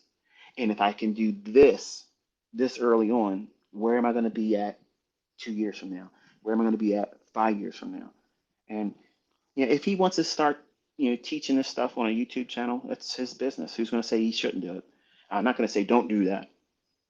I'm all for it. Like I want to see what all of you want to do, and even more, I want to see what my own kids do, and I think you would enjoy seeing it. Whatever comes from it, whether he gets better than me or not, I don't know. I want it to happen, but even if he doesn't, and he just is consistent, I think my audience would just segue right over to see by morbid curiosity, what's his son doing today, and there it is. Ooh, I love it. I have a feeling you got some monsters coming out of that. I have a feeling Cameron is I mean, Freak. it sounds like he's gonna be the one. But I could see you having a whole camp of traders coming out with old Yeah, dad's concepts, pushing it out on YouTube and getting thousands of folks engaged instantly, if yeah, not tens of thousands. And old dad will be like, let me show you guys what's up. I haven't forgotten yet either. yeah. I can see it, bro. I literally think of a professional athlete retiring and their kid having watched them from the sidelines the whole time, getting old enough, mature enough, getting capable enough, and that transition happening. I could very easily see it. And I'm excited, and I'm rooting for the kiddos Yeah, becoming grown. it's time. It's time for them. It's time for me to sit down and sit back and watch them climb up. It's awesome, man. I think that's a good place for us to leave it as far as with time and respecting your wife and graciously, thankfully appreciative of you, you know, giving your time and energy here and the flowers earlier and even asking some of the questions and whatnot. We definitely recorded it, and we'll definitely try and keep it living in the interwebs for for for future prosperity. I appreciate you being patient with me because like I told you, I planned on having it again and working it out, but with everything going on at home and Cody getting hurt, and we have other things going on in extended family that's just been such a big distraction. And with me trying to also end all this stuff and come to a conclusion that is satisfactory to me, it's just everything keeps falling to the back, farther back in the queue. So I'm glad that we were able to have an opportunity to sit down and chill and conversate with one another and had an opportunity to tell everybody, what I think about in more detail, what I think you do with your community, and I hope it grows. I really hope it does. I hope there's more people that come to it, not necessarily using our stuff, but other traders that like to be around other supportive, mature audience members that have an appreciation for people that want to get out there and get it done. And they don't have to have the same game plan, but they can respect the grind that everybody else is doing to get where they got to get. So I've had fun talking with you. I've had fun, conversing with some of the members that had the opportunity to come in. If you didn't get a chance to talk, I hope you're not offended. Um, but you're obviously welcome to send me direct messages on Twitter. Not a direct message. I don't have my messages. I will never direct message anybody. But if you want to tweet something to me or whatever, I read everything. I read everything. It might take me a day or two to get to eventually, but I see them all. And I just greatly appreciate everybody's willingness to spend time with what it is I've put out. And I wish you nothing but all success. And I look forward to hearing what you all do with it. And thanks again, Kit. Thank you, Michael. I've got ICT concepts explained on my YouTube channel, so hopefully I can get you creeping in there every once in a while, if and when I trade there or whatever. So I'll uh, I'll keep you informed. That's for sure. And yeah, man, thank you for everything. Today was awesome, and we'll leave it here. So comments are open. My DMs are open. Feel free to engage. Some of you have my number. Some of you have my WhatsApp. Uh, that won't stop or change. There's a lot of scammers out there that are going to creepily ask you how your trading is and to join some group or something. We do everything here and we do it in the open, and you'll see it on my page with the blue check if it's coming from here from me. So again, thank you, Michael. Thank you, M7, for at least being here, brother. And it's been an honor and a privilege. And all the love and all the respect in all the world. Thank you. Thank you, Michael, from the bottom of my heart for everything. Have a great rest of your day, everybody. Peace.